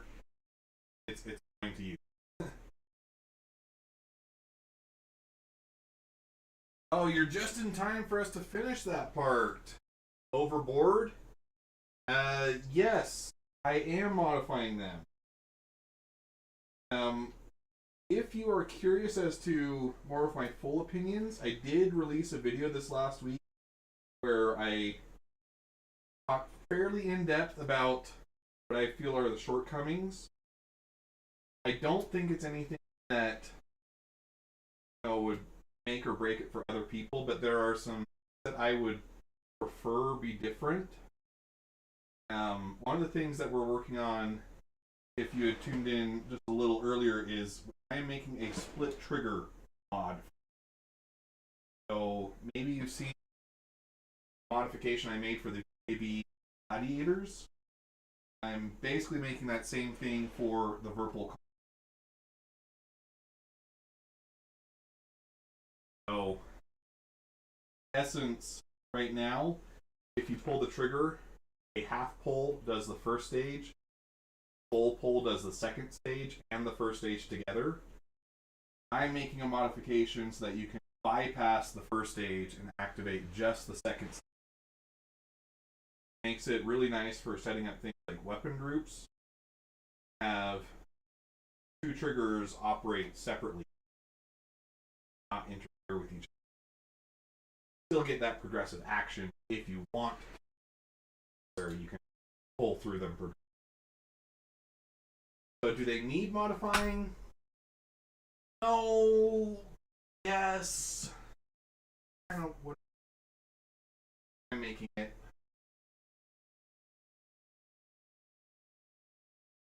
Okay, well, I can give you a quick rundown.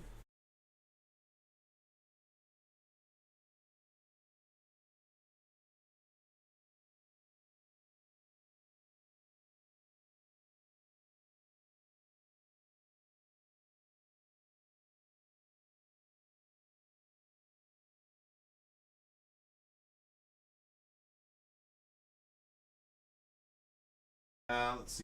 Printable. Pull me up on printables. I'm Job Entertainment.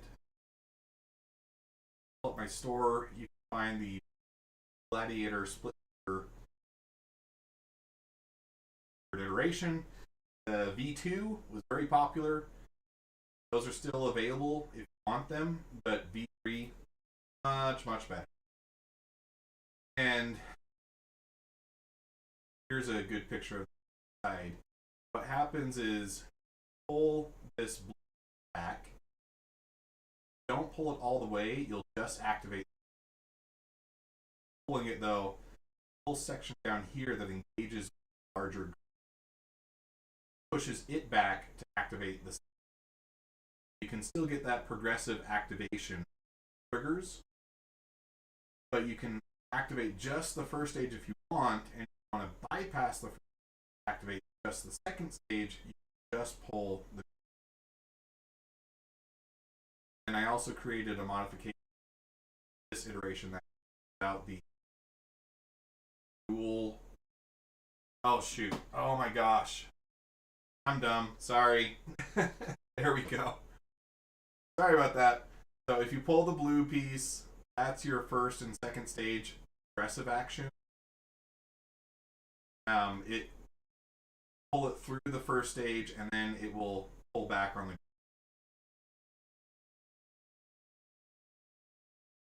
Then you can bypass the first stage by just pulling on its own. And this upper piece here, that replaces bidirectional trigger that comes here, up or down. This just takes out the pre-travel to make it happy. In essence, I'm doing the same thing with Virpil. So back here,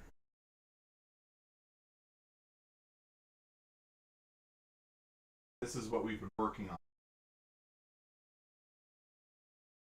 Pull the primary trigger, activate that as pulling it, make contact with this gray piece, pull it back as well to activate the second stage, or you can pull back just the gray stage, activate the second stage. What I like to do is I'll set up like this will be stage 1 or sorry, group 1 weapons and citizens, and I'll set up this to be weapon group 2. Then I have really fast interactions with both groups where I don't have to activate both of them at the same time. Let my capacitors recharge, and I can activate just the second stage I want to. And usually that'll be something like 6, right? So you don't want to always be spending your ballistic ammo. You want to let your capacitors recharge, so little X22. This fixes that hardware side by just giving you a lot more options. It's going to be the same sale price for the files as the VKB, so just $10, but you get a huge boost to the functionality of your VKB. Obviously, I'm a little biased, but I would highly recommend it. I think they're pretty sick. I just upgraded to these recently myself. I was using the VKB Gladiator NX Evos for a really long time, and I really liked those sticks. I don't have any major complaints about them, but the trigger definitely made my experience a lot better. Is why I made it. But we just finished designing that tonight, so that is why we were ripping it all apart.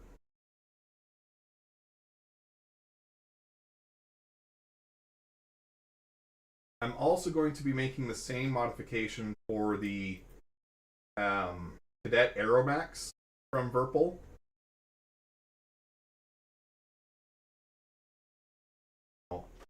I'm really looking forward to getting those in the mail. I think those will probably be the sticks that I stay with.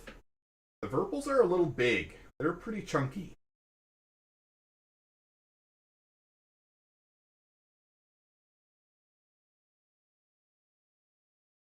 What is update today? What is this about?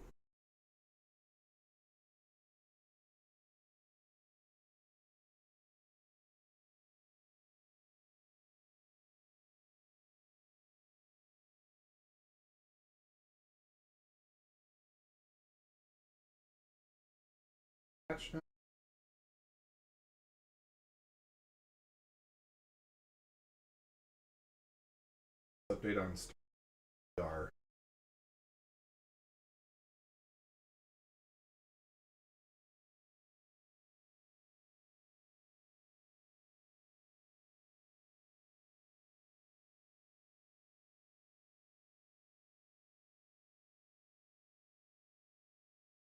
See, I wanted to just see what he was actually responding to.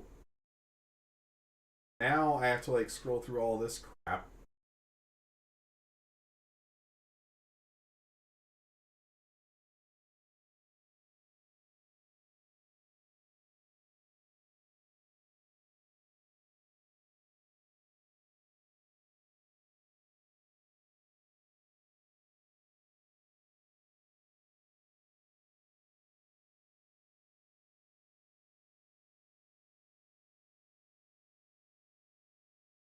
Still working on it, but let's try it.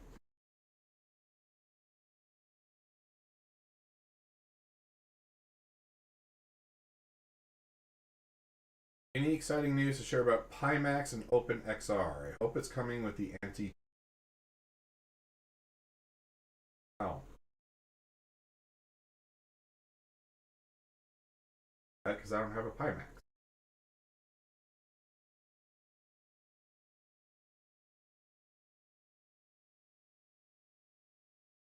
By all means, Overboard, feel them out. Is this your first set of sticks? Like, have you had other joysticks before?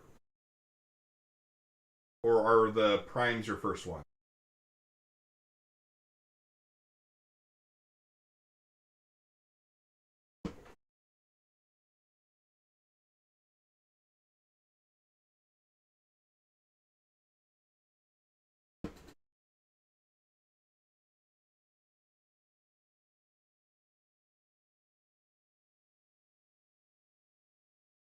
First set. Nice.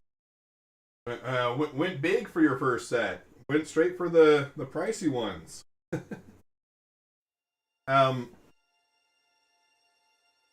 I do hope you like them. Like I said, I'm probably leaning towards going to keep the Jets as my main sticks. I think these are a little big for my hands, the Alphas are. But I do hope you enjoy them. They are really good sticks otherwise. And then I'm just not a fan of the way that the dual stage triggers work. But that's how it is for every joystick in the premium market. They all have that 1 and 2 stage. I just want to add on that. Pretty new to Star Citizen 2, huh? Well, Odd Job Entertainment is always recruiting, so if you are looking for a org to join, there should be a link to do so. I think it should be in the description. It is in the Discord somewhere.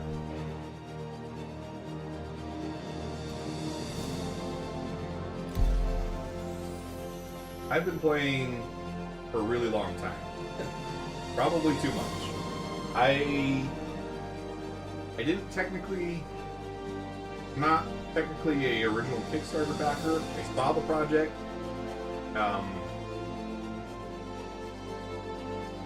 Haha, I see what you did there. Went overboard.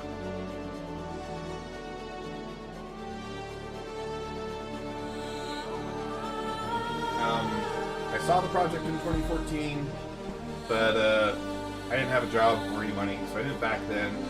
But I did back in 2017 after following it from the sidelines for, what would that be, 3 years? And I've been playing since then. It's very much a love-hate relationship sometimes. Lately, though, Star Citizen has been so much better than most of the time I've been playing. I mean, I remember playing through patches where you couldn't even get out of bed. So, this is downright AAA performance compared to what I started with.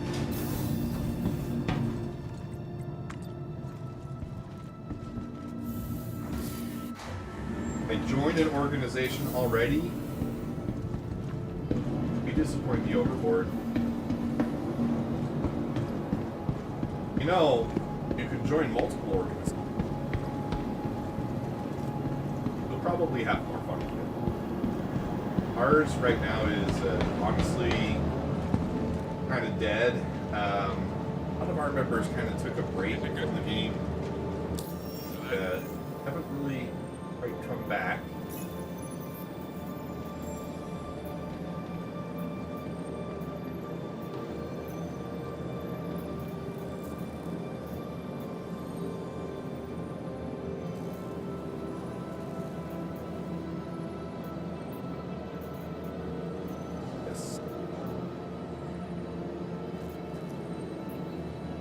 So I'm trying to earn lots of MG script. That has been my recent goal. Challenging part is the missions oftentimes do not actually load your enemies. So hopefully this is going to work.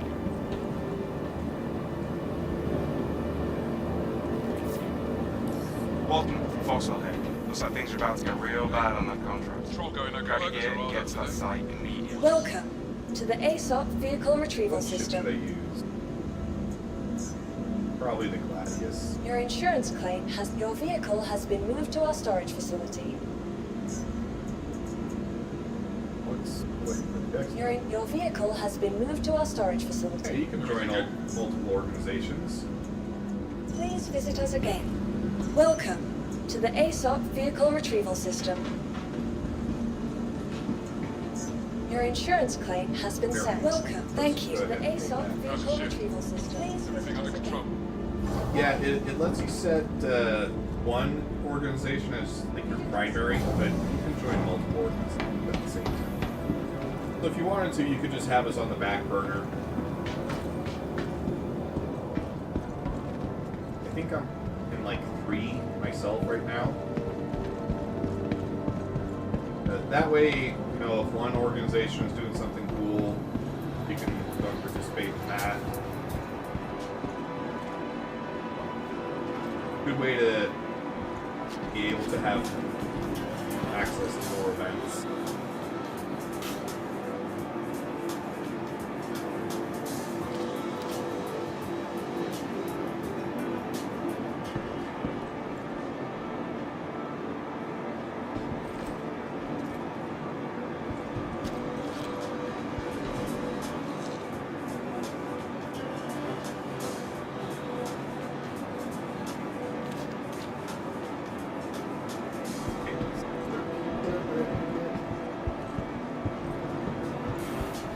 Some actual food. That's going to take forever to fill me up.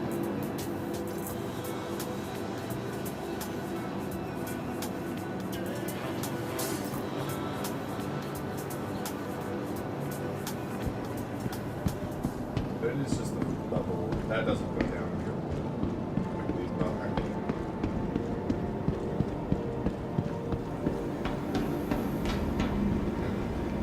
I think I have the weapons equipped that I like. Hey, Yes, Panther. control going okay? Panther's all around. Welcome to the ASOP vehicle retreat. Vehicle selected. Stand by. Welcome. Your vehicle has been delivered to the full retrieval system. Whoever is there like me some chocolates now.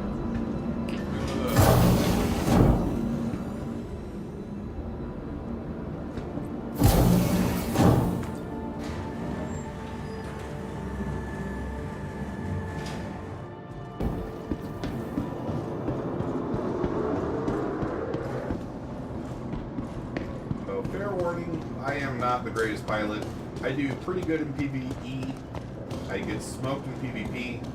I know enough about PvP to know why I'm bad, but not enough to actually fixing it.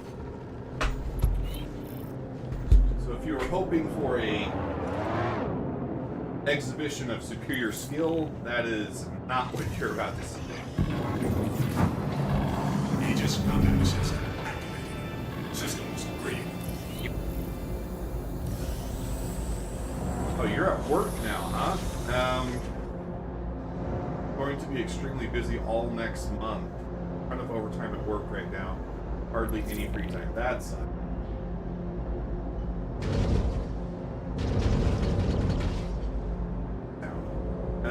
What do you do for work? If you don't mind asking.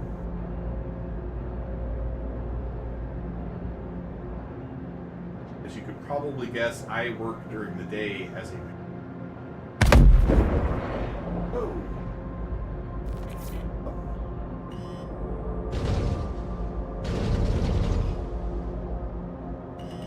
Lasers aren't it, Chief? What do you mean? Lasers are great. I mean, I know the ballistics have been really powerful, but I'm planning on chaining a bunch of missions together, and I don't want to have to come back to port. Welcome, by the way, Wills. Glad to see you in chat.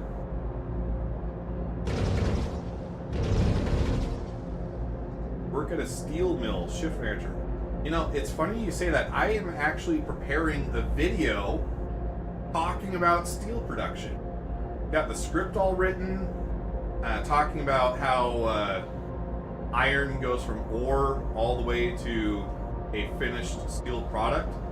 I'm pretty excited about it. Don't talk much when in engineering mode. Fair enough. Hey, Wills is a software engineer, if I remember correctly.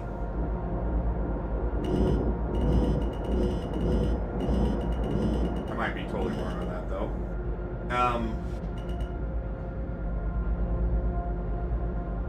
But yeah, if you wanna drop into my DMs on Discord, I would love to talk to you more about what it's like to work at a steel mill, and you know how that process works. I bet you would have a lot of valuable insight for this upcoming video.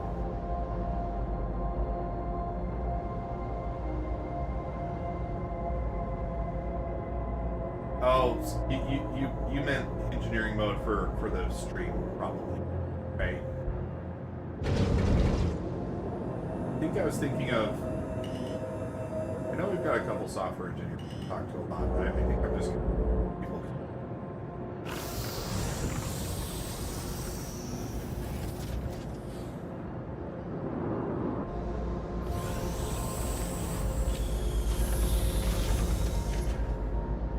You are clear to launch. Retracted. Let me out!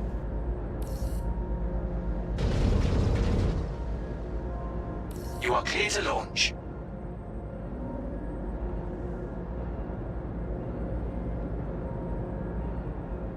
You are clear to launch. Liar, you're not letting me out! Worked at hot dip galvanizing lines and now working going back to hot dip. That's super cool. Yes, please join our Discord. I would love to talk to you. I've got the script for this first video pretty much squared away, but I'd love to talk to you about more of the process for future videos. Because right now I'm talking about more just like making a basic steel, right? The BOSP process based off of the original Bessemer converters, stuff like that. But there's a lot more to explore with steel Shields production, offline. and I would like to make a whole like series about it.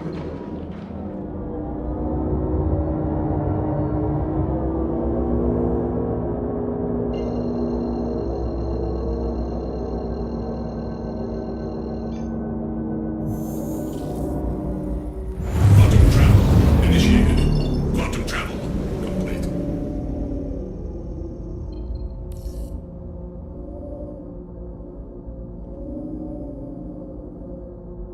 We're firing.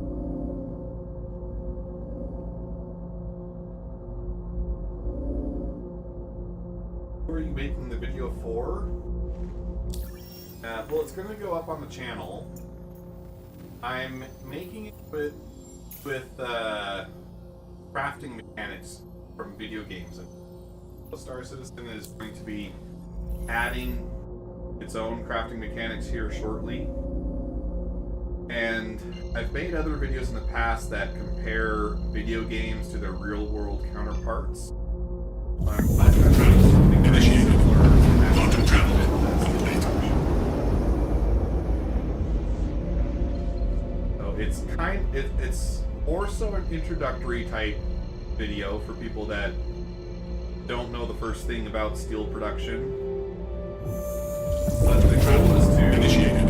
have someone finish the video having a pretty good working knowledge Quantum of travel what complete. To show wouldn't be able to do it themselves, but they understand the process. Jump in and do what you can to stop them. Shields online.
we got a couple of things to lock down before we head off.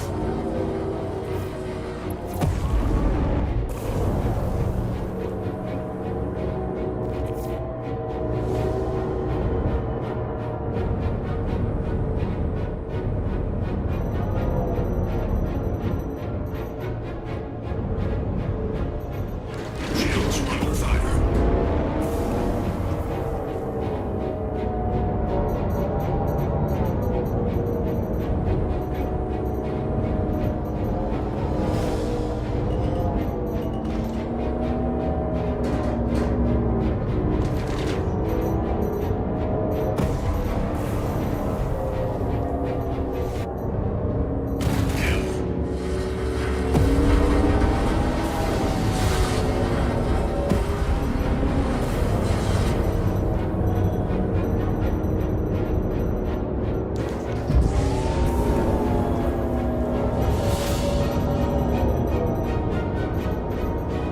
I was getting excited. It's just a mantis. I was hoping it was a motor. I felt from a distance.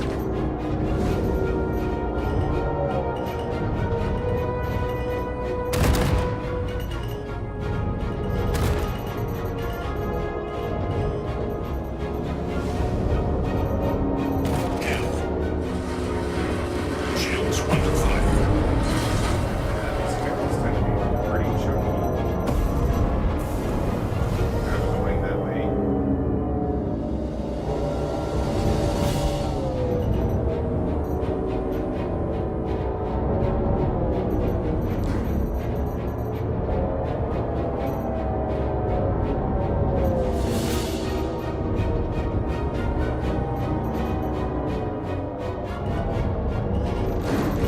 Let's roll out. Escort ship until the QTs. Now, last time I did this mission, it went out the distance and then turned back around and went back to the same thing. So, I do hope it actually decides to leave this time, because that took a long time. I've never worked upstream in the process, but I did help build the cold roll mill as a millwright contractor before I started working for Bell. But see, like you're talking about like hot dip for galvanizing steel. Like I'd love to talk to you about that kind of stuff. That's something that I'm having a little more of a hard time finding good information about. Seen your video thumbnail for the Virpil, not that good. Lol. Well, I mean the thing is I think if you're going to spend $1,000 on a pair of joysticks, they should be perfect. Right? The complaints that I have, I explained them, I think, pretty well, and how they can be fixed. Part of it is, or I suppose a big part of it is the lack of tunable spring force on the Warbird D bases. Right now I have a very light touch on the right stick. My ideal spring force is between the standard and the heavy spring. That's available on the CM3 base that they sell, but that doesn't have as much angular deflection, and I want the larger deflection because I don't have extensions on them.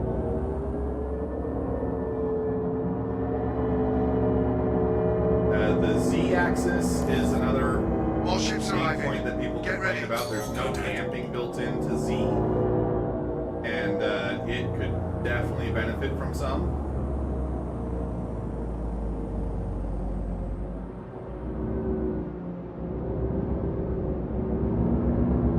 And then the size of the grip, it's just too big. Too big for me, at least.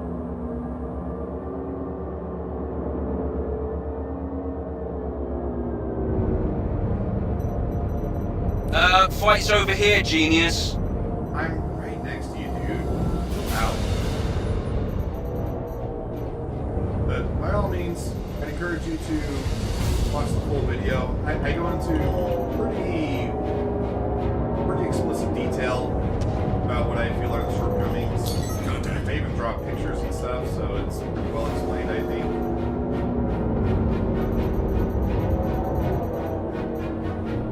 All channels, I'm under attack. It's also- Please, if you hear this, help It's not me. my job to be Where the hell are you going? Because it's a big part of my YouTube revenue stream comes from designing mods to improve the sticks. I need to find areas where I can do that. There's more of those bastards coming our way.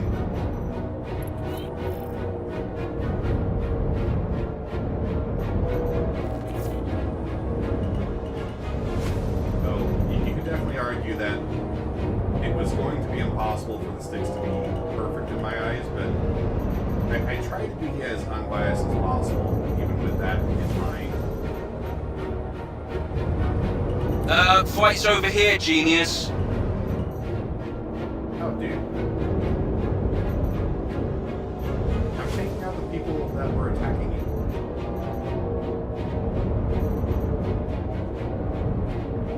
Where the hell are you going? I'm heading out. Take care. Alright. Have fun. Bye.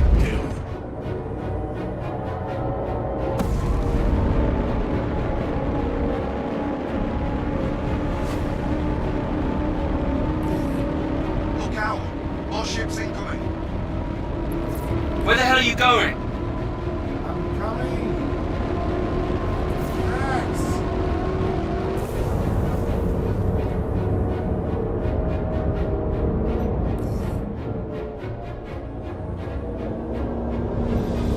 I don't think I would enjoy pedals.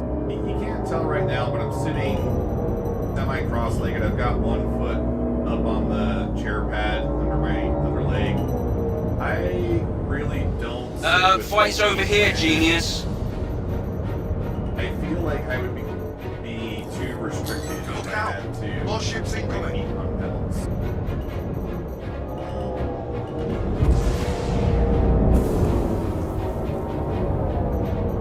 With that said, though, I am designing the footrest for the chair to be able to incorporate pedals. So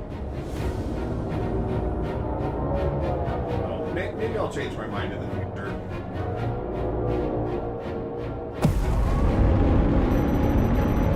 Where the hell are you going?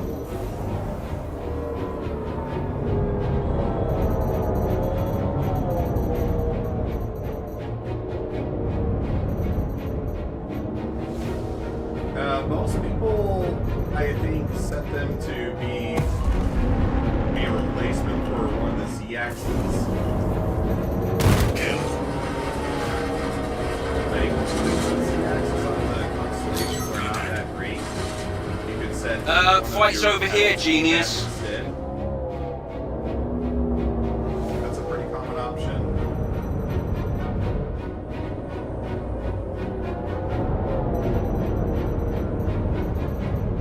And then a big part of that depends on what the pedals are capable of, because like obviously you're gonna have forward and back, right? But if they have a toe brake, you can set the toe brakes to be the other axis. Where the hell are you A lot of going? people, when they have a HOSAS setup, they'll have the pedals do both the axis function, lock the axis on the sticks.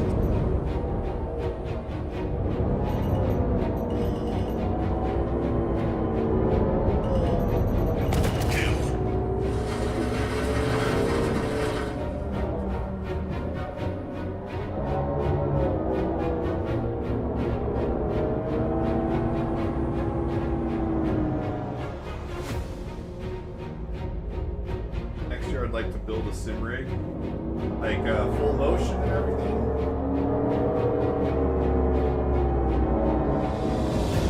There's a number of companies that have come out with some pretty good options under 10K. I'm really interested to get a hold of one of them. What the experience is like.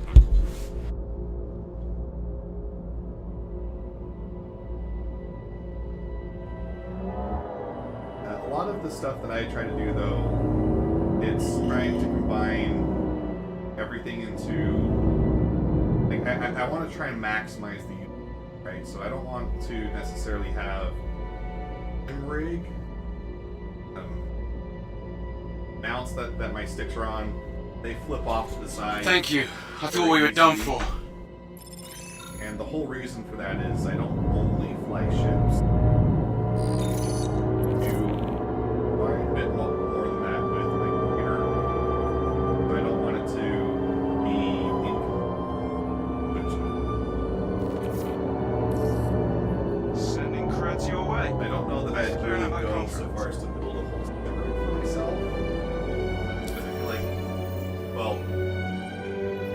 if I had the money to do it as a separate thing and but not affect my main,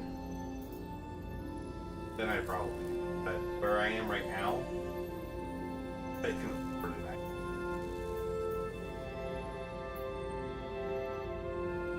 Got clients reporting outlaw attacks on ships around an asteroid mining base. They got locked down tight. Anybody heading in or out is a target. This one.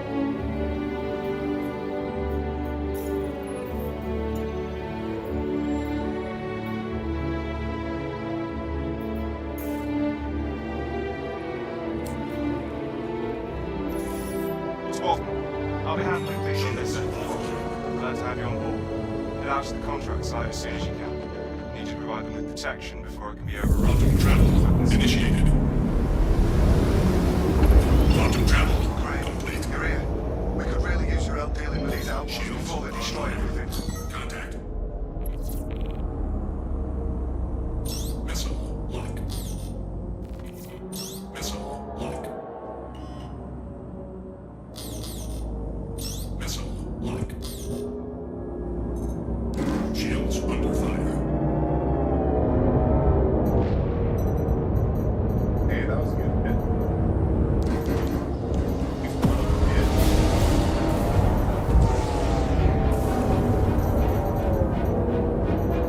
Kill. That showed them a thing or two.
Mayday! Mayday! Outlaws are attacking my ship! We're hit!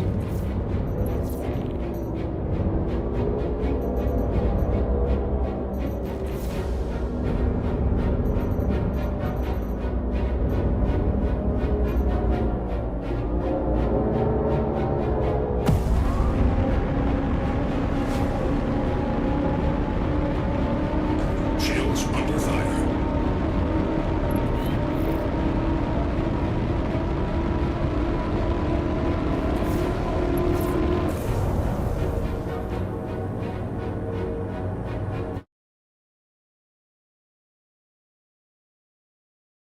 Let's see, which one's volume? Contact. Alright, is that better? Just boosted my volume quite a bit.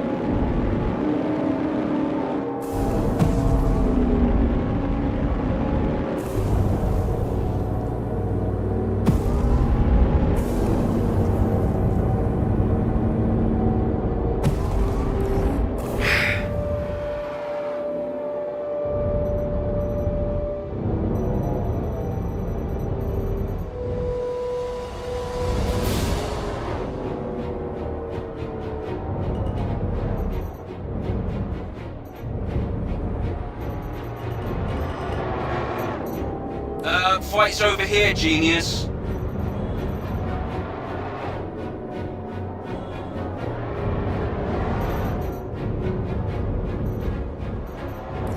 Kill.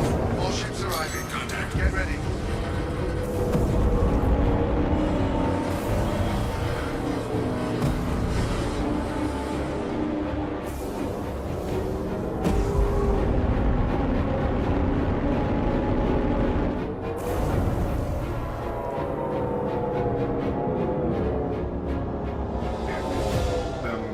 Off the earth.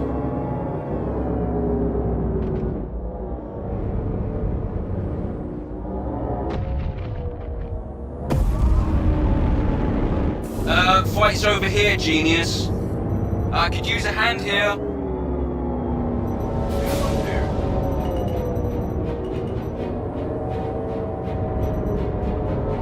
I know they only have so many voice lines, but Shields under fire. Contact. Son of a bitch.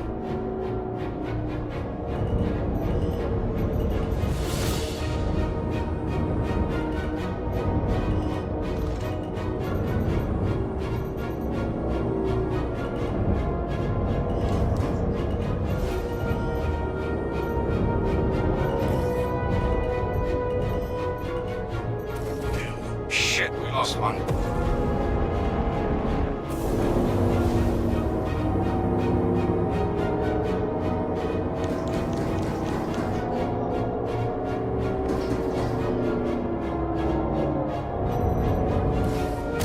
oh, perfect! I had a feeling he was gonna crash. That was fantastic. Okay, easy win for me then.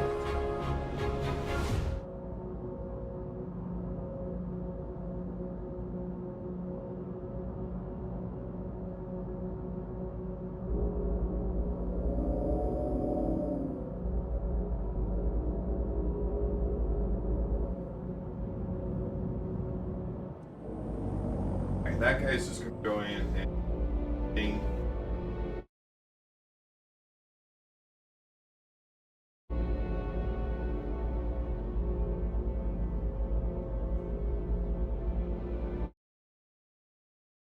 For this.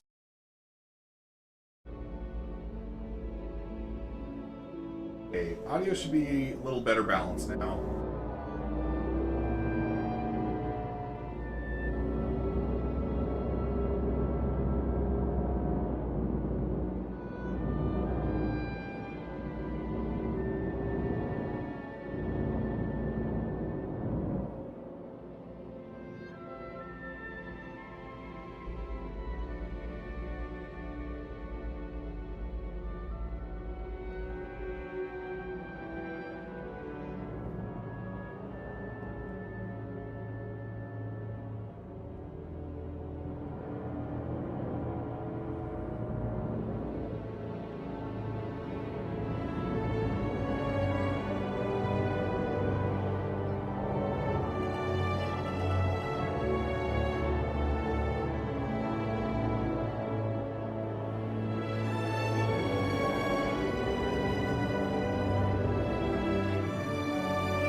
We're making some last-minute adjustments. Thank you. I thought we were done for.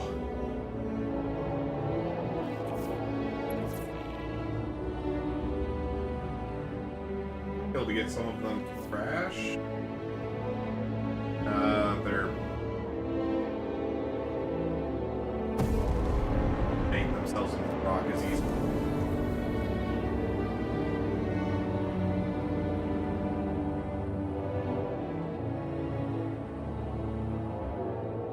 Is it still too loud?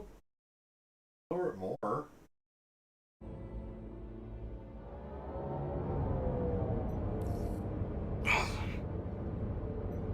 Shields under fire.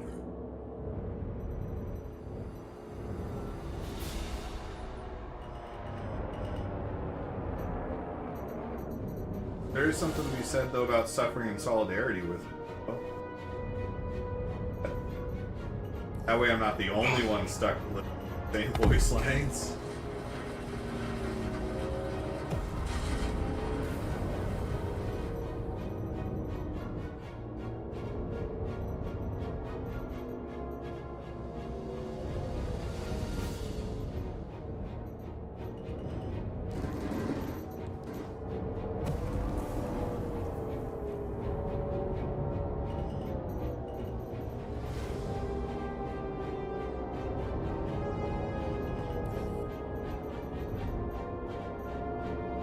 The DC. Come on.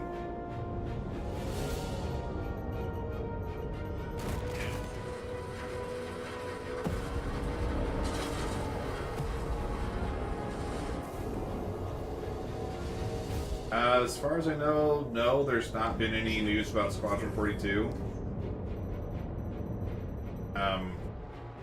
Last thing we've heard officially was that it was going to be released. It's anything saying otherwise is probably.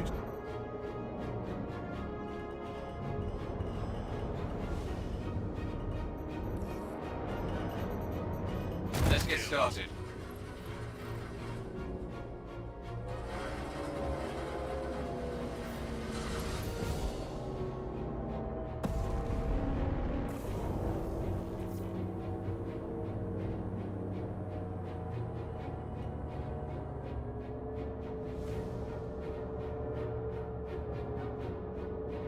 There were a number of people who were trying to misconstrue something Jared said. I can't even remember the context. I do remember that it was silly to try and take that as Squadron 42 might not make it. I can't remember the direct quote though, but people were misconstruing it as a delay when there really just was no sensible way to interpret it that way. Yeah, well, last we've been told it will release. Oh.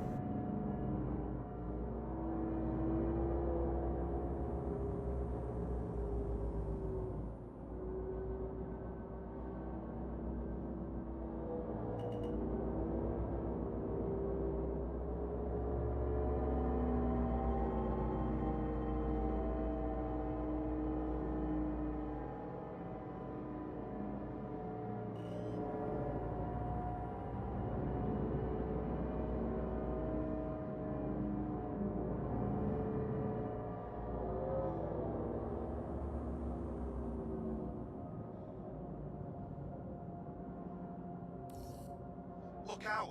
More ships incoming! Contact.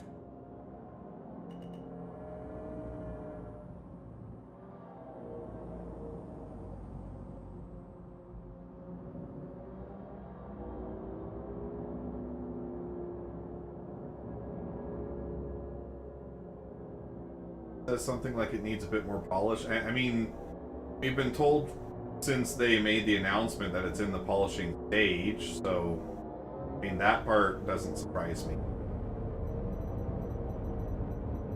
Where the hell are you going? Yeah, it's in the polishing stage. Needs more polish.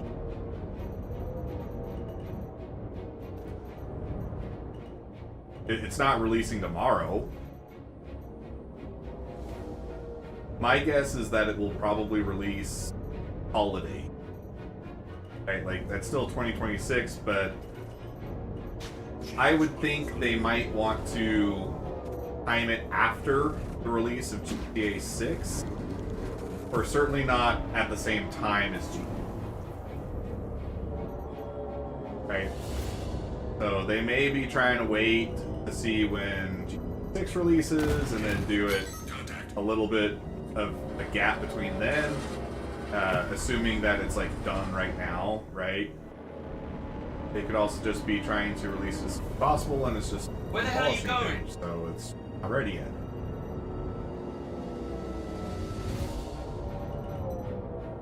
But they haven't said anything to the effect that it will not release.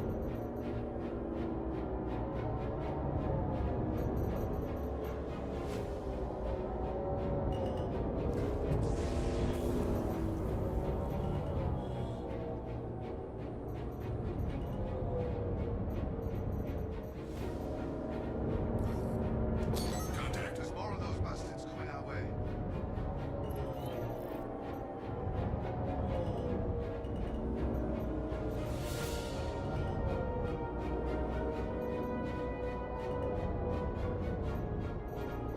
Fight's over here, genius.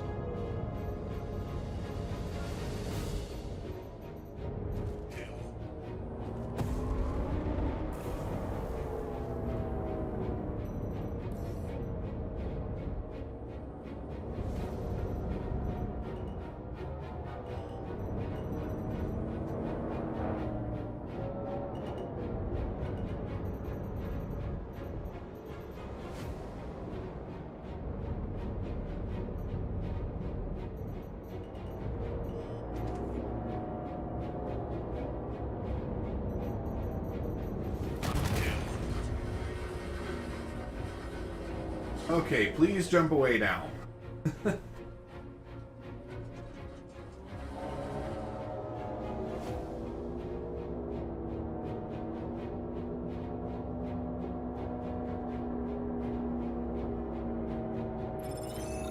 There we go. Another 8 MG script. Woo!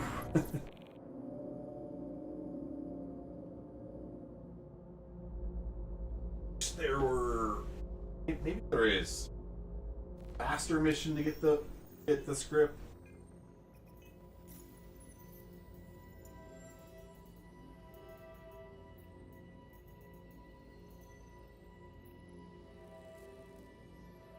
Oh. That one gives me 14 and 222 credits.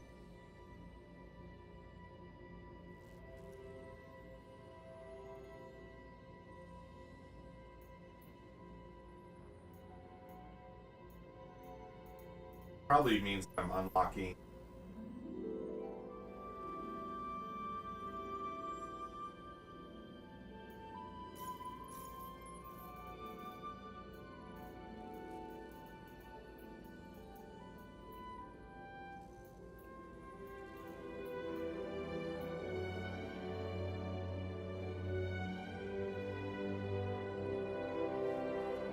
Oh, I didn't realize Billy. Right. I'll do that one. Is one, but it.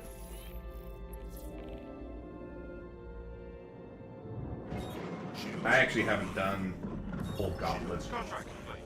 Initiating your payment now.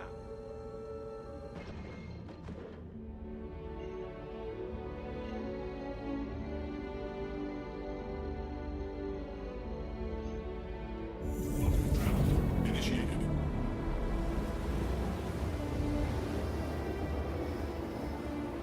Quantum travel complete. Apparently, Chris Roberts said it will release with VR support, which everyone assumes that this will delay the game. Most people are like, it doesn't.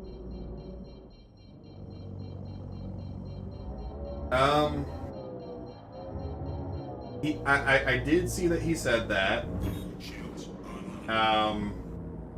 I mean, I think that is probably blowing it out of proportion. I've played the game in VR. It's not perfect, but most of what it still needs is Welcome, Rook. We'll get started in a moment. like some changes to the UI, which I would think are fairly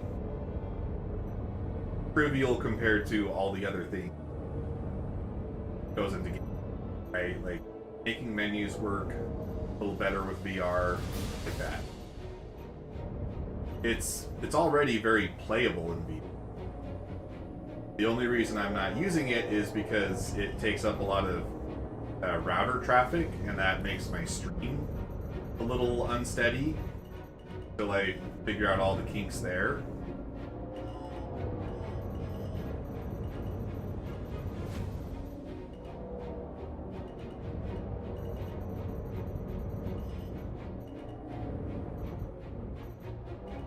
I think the only reason Chris said that is because he can now say that it will come out with VR support. It's 95% of the way there, so it's like, yeah, we'll have that last 5% done by the time the game comes out. Easy. I don't take that as a delay.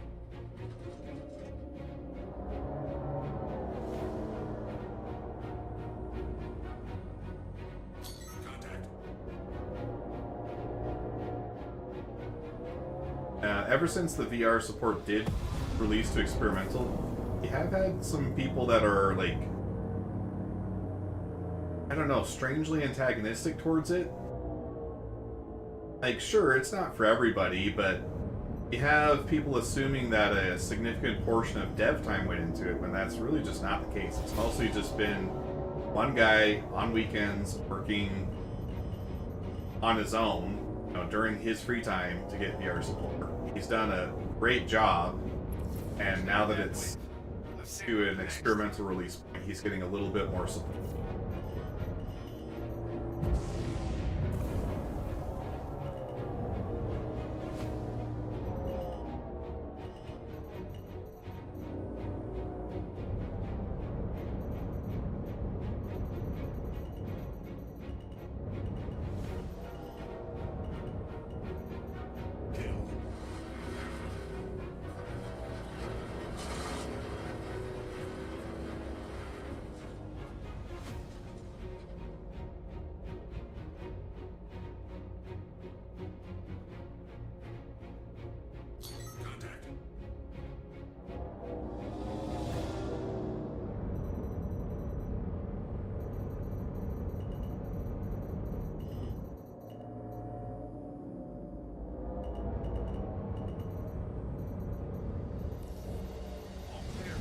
Stand by for the next wave.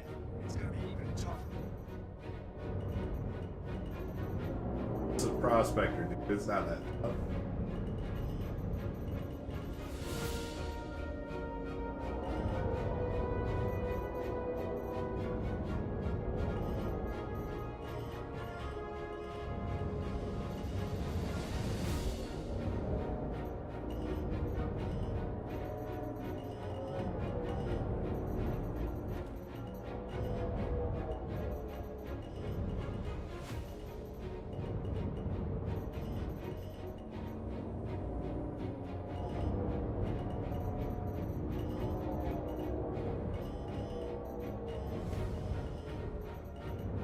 At least try to shoot back.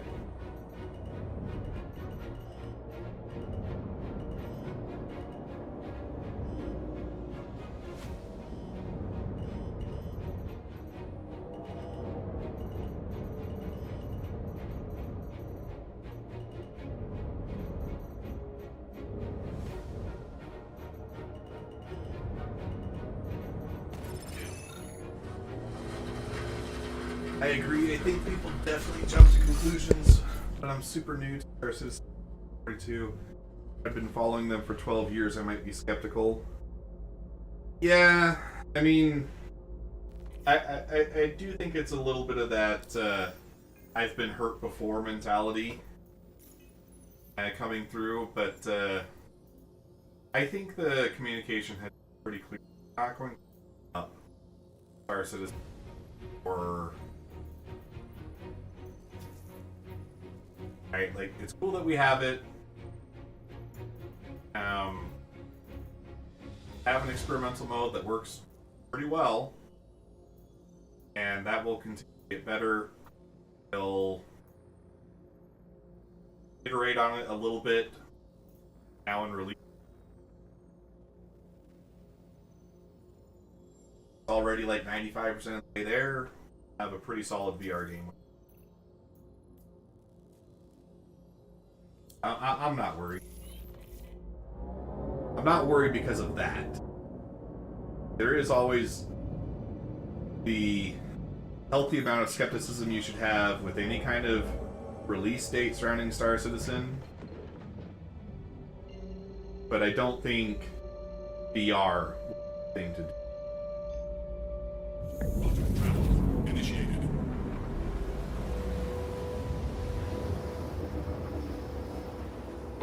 Quantum travel complete. The delay that I am kind of bummed about, though, is the Steam frame. Yeah, it's OSS, left and right. 2 sticks. Shields online.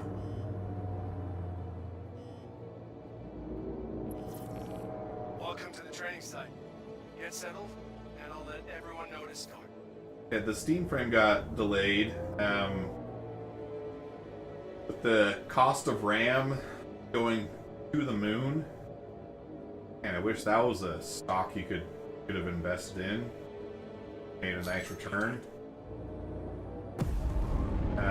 They delayed that one, and I don't think we actually know how long that is. I think they've just given an indefinite.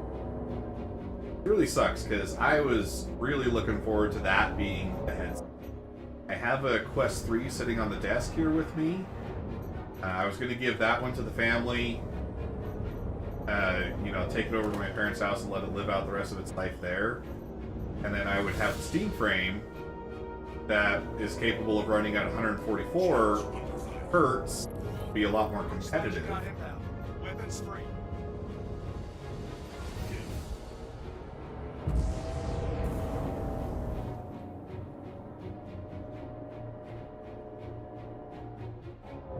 But now I have to wait for who knows how long. I'm kind of bummed about that. I can't wait for this AI bubble to pop. I'm so tired of AI slop taking so much from us.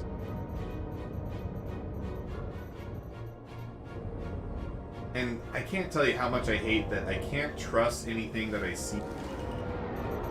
Right? Like, sitting at my parents' house and they're showing me this video of a cat that takes on a mountain lion, right? And then you see that little badge in the corner saying that it was made with AI, and at least it has the courtesy to tell you that it was made with AI, but it looks like it's coming from a Ring camera. And I just hate that everything like that is inherently deceptive, and I just hate that we're constantly being lied to.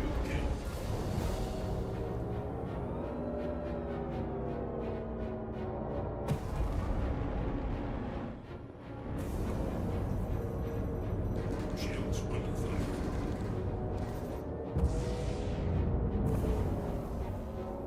I mean, there's another one where it was like trying to tell the story of like a gorilla. I can't even remember what the story was, but it's this gorilla goes on like an adventure and it's all done with AI. And my family got to talking. It's like, well, what's the difference between this and like animated movie about a gorilla? And the difference is like you know that the animated movie is intended to tell a story, and there's artistry involved, and someone that wants to use the medium to tell a story. But with AI, it inherently feels like it is more meant to deceive than anything else. Right? Like, you could have hired an animator. You could have told a cute story with an animated gorilla, you cheaped out on that, so you use AI instead, and you're just trying to pass it off.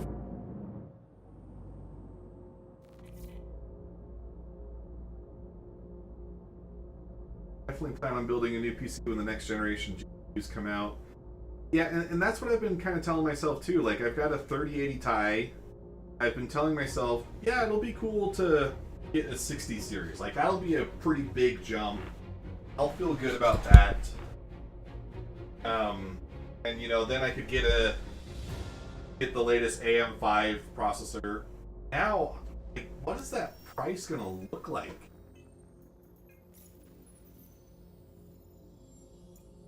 I've been saving up money in the background for quite a while, waiting to be able to. I don't know that it's going close to.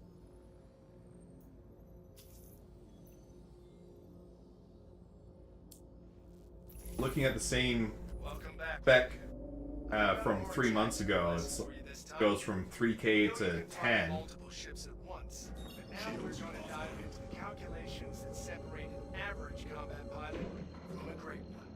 I'm talking about target priority, choosing which ship to shoot when.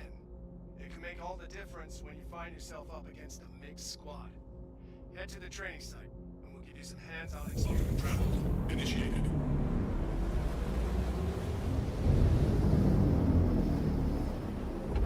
This track's pretty bad trying to run start this in a 7-inch wide.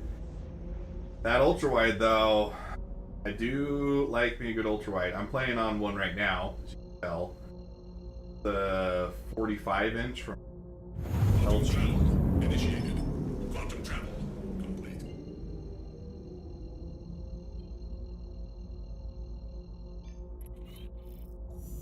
Quantum travel initiated. Quantum travel complete. Shields online.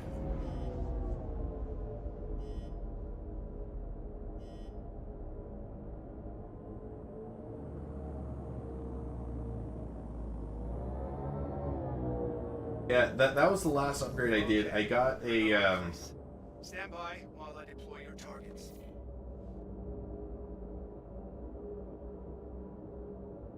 AMD. It's the last generation on AM4 X3D chip. Is that? I want to say like 3850 X3D or. Not sure that that's it.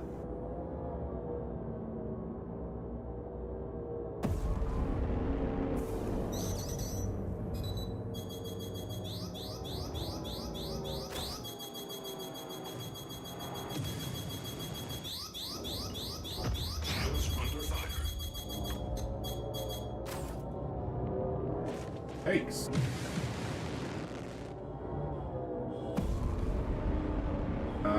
Contact. Go. Got hostiles heading to your position. Prepare to engage.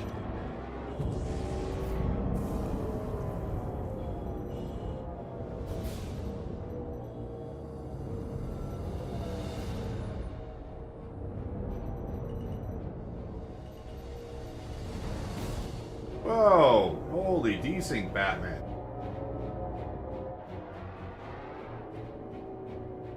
Got that teleportation drive.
I think the idea is they want me to go after the Hornet, right? There's 2 prospectors. They're not nearly as much a threat. Go after the Hornet.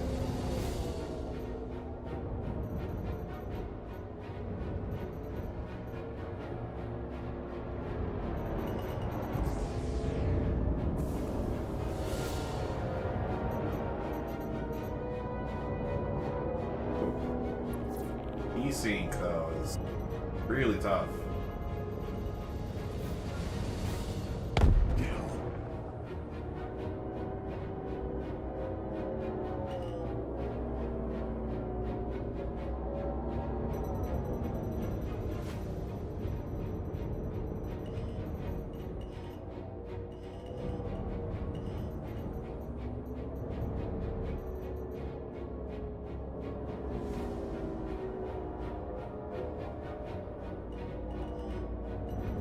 Yeah, I upgraded mine to the latest for the AM4 platform. If I want to get better than what I have currently, I have to go to AM5. Which I will probably do with my next PC. The X3D chips have been really good for Star Citizen. Definitely did notice a improvement to the brain pacing when I went to a CPU with 3D cache. Shields under fire.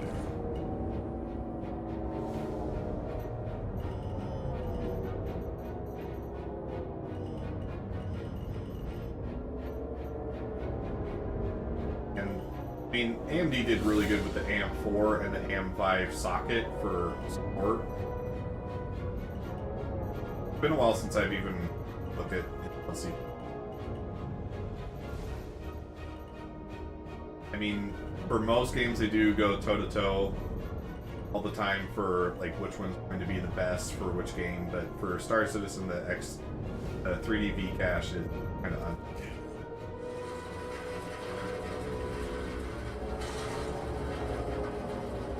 because our game is just so CPU.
Did you do softline or hardline tubing?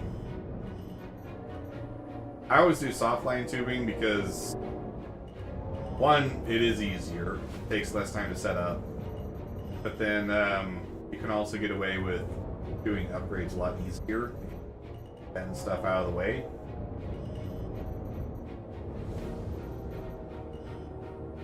Probably answered my own question there. If you're saying you don't want to take apart your loop, you probably did hardline, right? You impressed the other pilots out there today. I'll see you when you're ready to continue your training.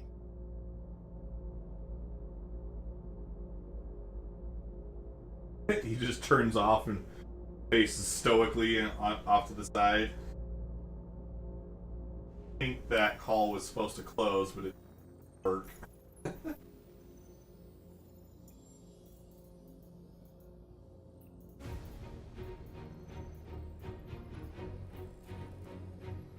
Oh, this one gives 10. Cool. Good combat pilots know not all threats are apparent. Threats you don't expect. Honesty. Area 4 is focused on how to identify and deal with stealth targets. Hopefully by the end, radar is determining up again. Expect to have regular and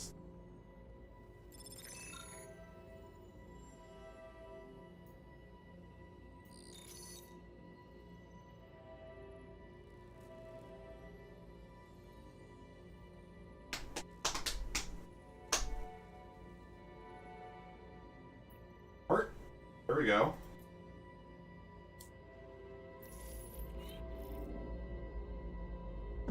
Can't remember what the game was called, but well, it was a game for GameCube based on Top Gun. Initiated.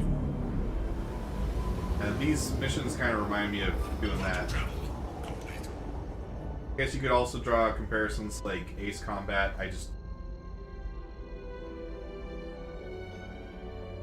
Things a little different.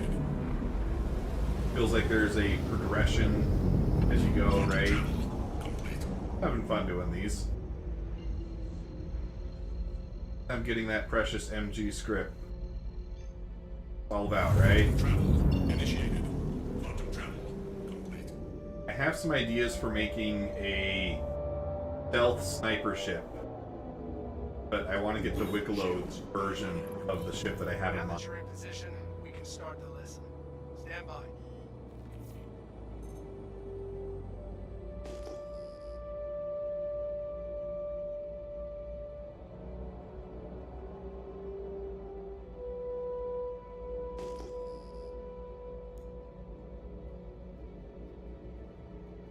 Contact.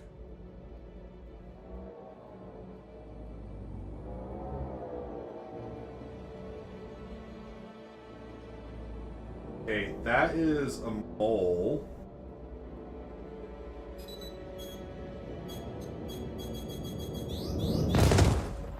What? Oh shoot, I was hitting the wrong button. Oh, I'm an idiot. You know what?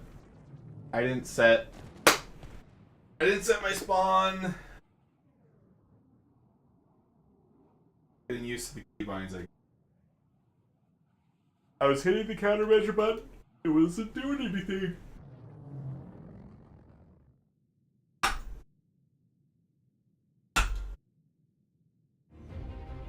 Back to Levski.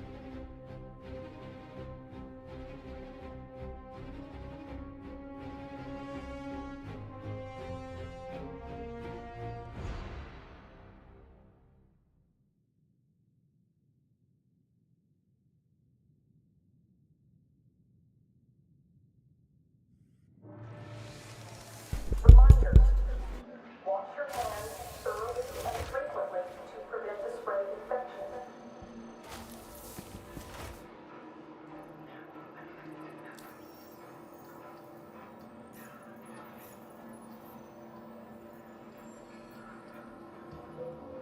Already. Chris?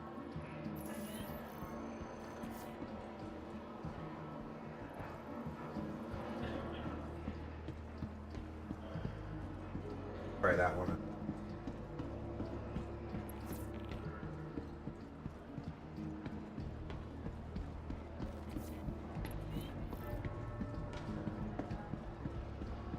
The annoying part about these missions popping up right now for the aid, I tried doing them a couple nights ago, get some easy money in the Hull C, and the Hull C is bugged as ever. Can't get it to give you, well, you can get it to give you the space, but then it just doesn't load your ship. And I tried all the tricks that I know, where power cycle the ship, you can quantum away, come back, get a new space, try that. You can get out of the seat to make sure that the ship is staying still that way, but it just will not start sending the cargo.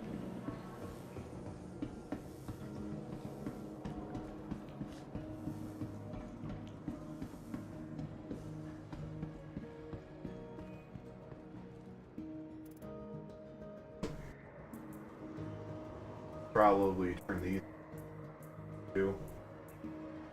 Do I have a full set here? 7, 6, 5, 4, 3, 2.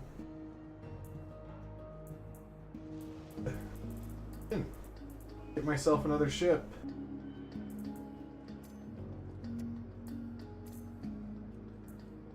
Look at this. What do we have here? Wait for the new to come in.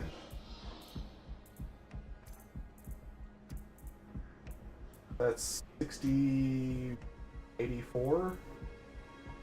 I think I already have some at Wickelow's place.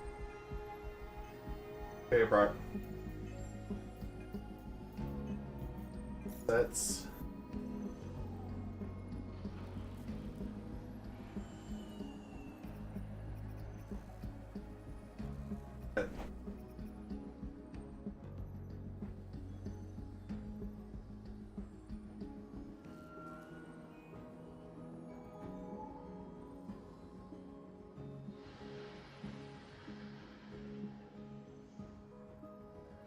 supposed to be able to select a location.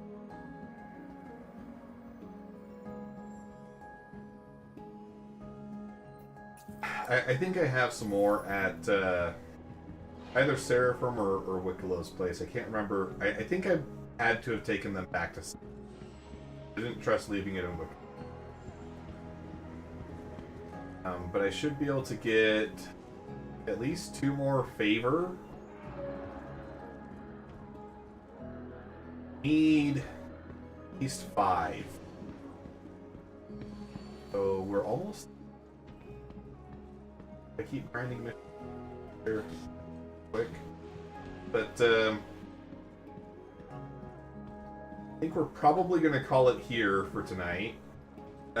We got a lot done though. Let me switch to the OBS overlay. Let me give another shout out to our Orbital Bombardier members. Get a mention in each and every stream content that I release, and your support directly helps make content like this possible. Content like making cool mods for joysticks that get cool split triggers. I'm really excited. I bet that one that we printed tonight is probably going to work. I feel really good about that one. And if that's the case, you can expect to see those going for sale sometime this week. Otherwise, see me again working on it on Friday. I'll probably need to get some work done during the week, because I do want to get these out soon. I know people have been waiting. I don't want to keep you guys waiting. Short of channel memberships, hey, subscribing helps too. Like, share, comment, subscribe, do all the YouTube things. Let me know what you think below. But ladies and gentlemen, until next time, this is Odd Job Entertainment.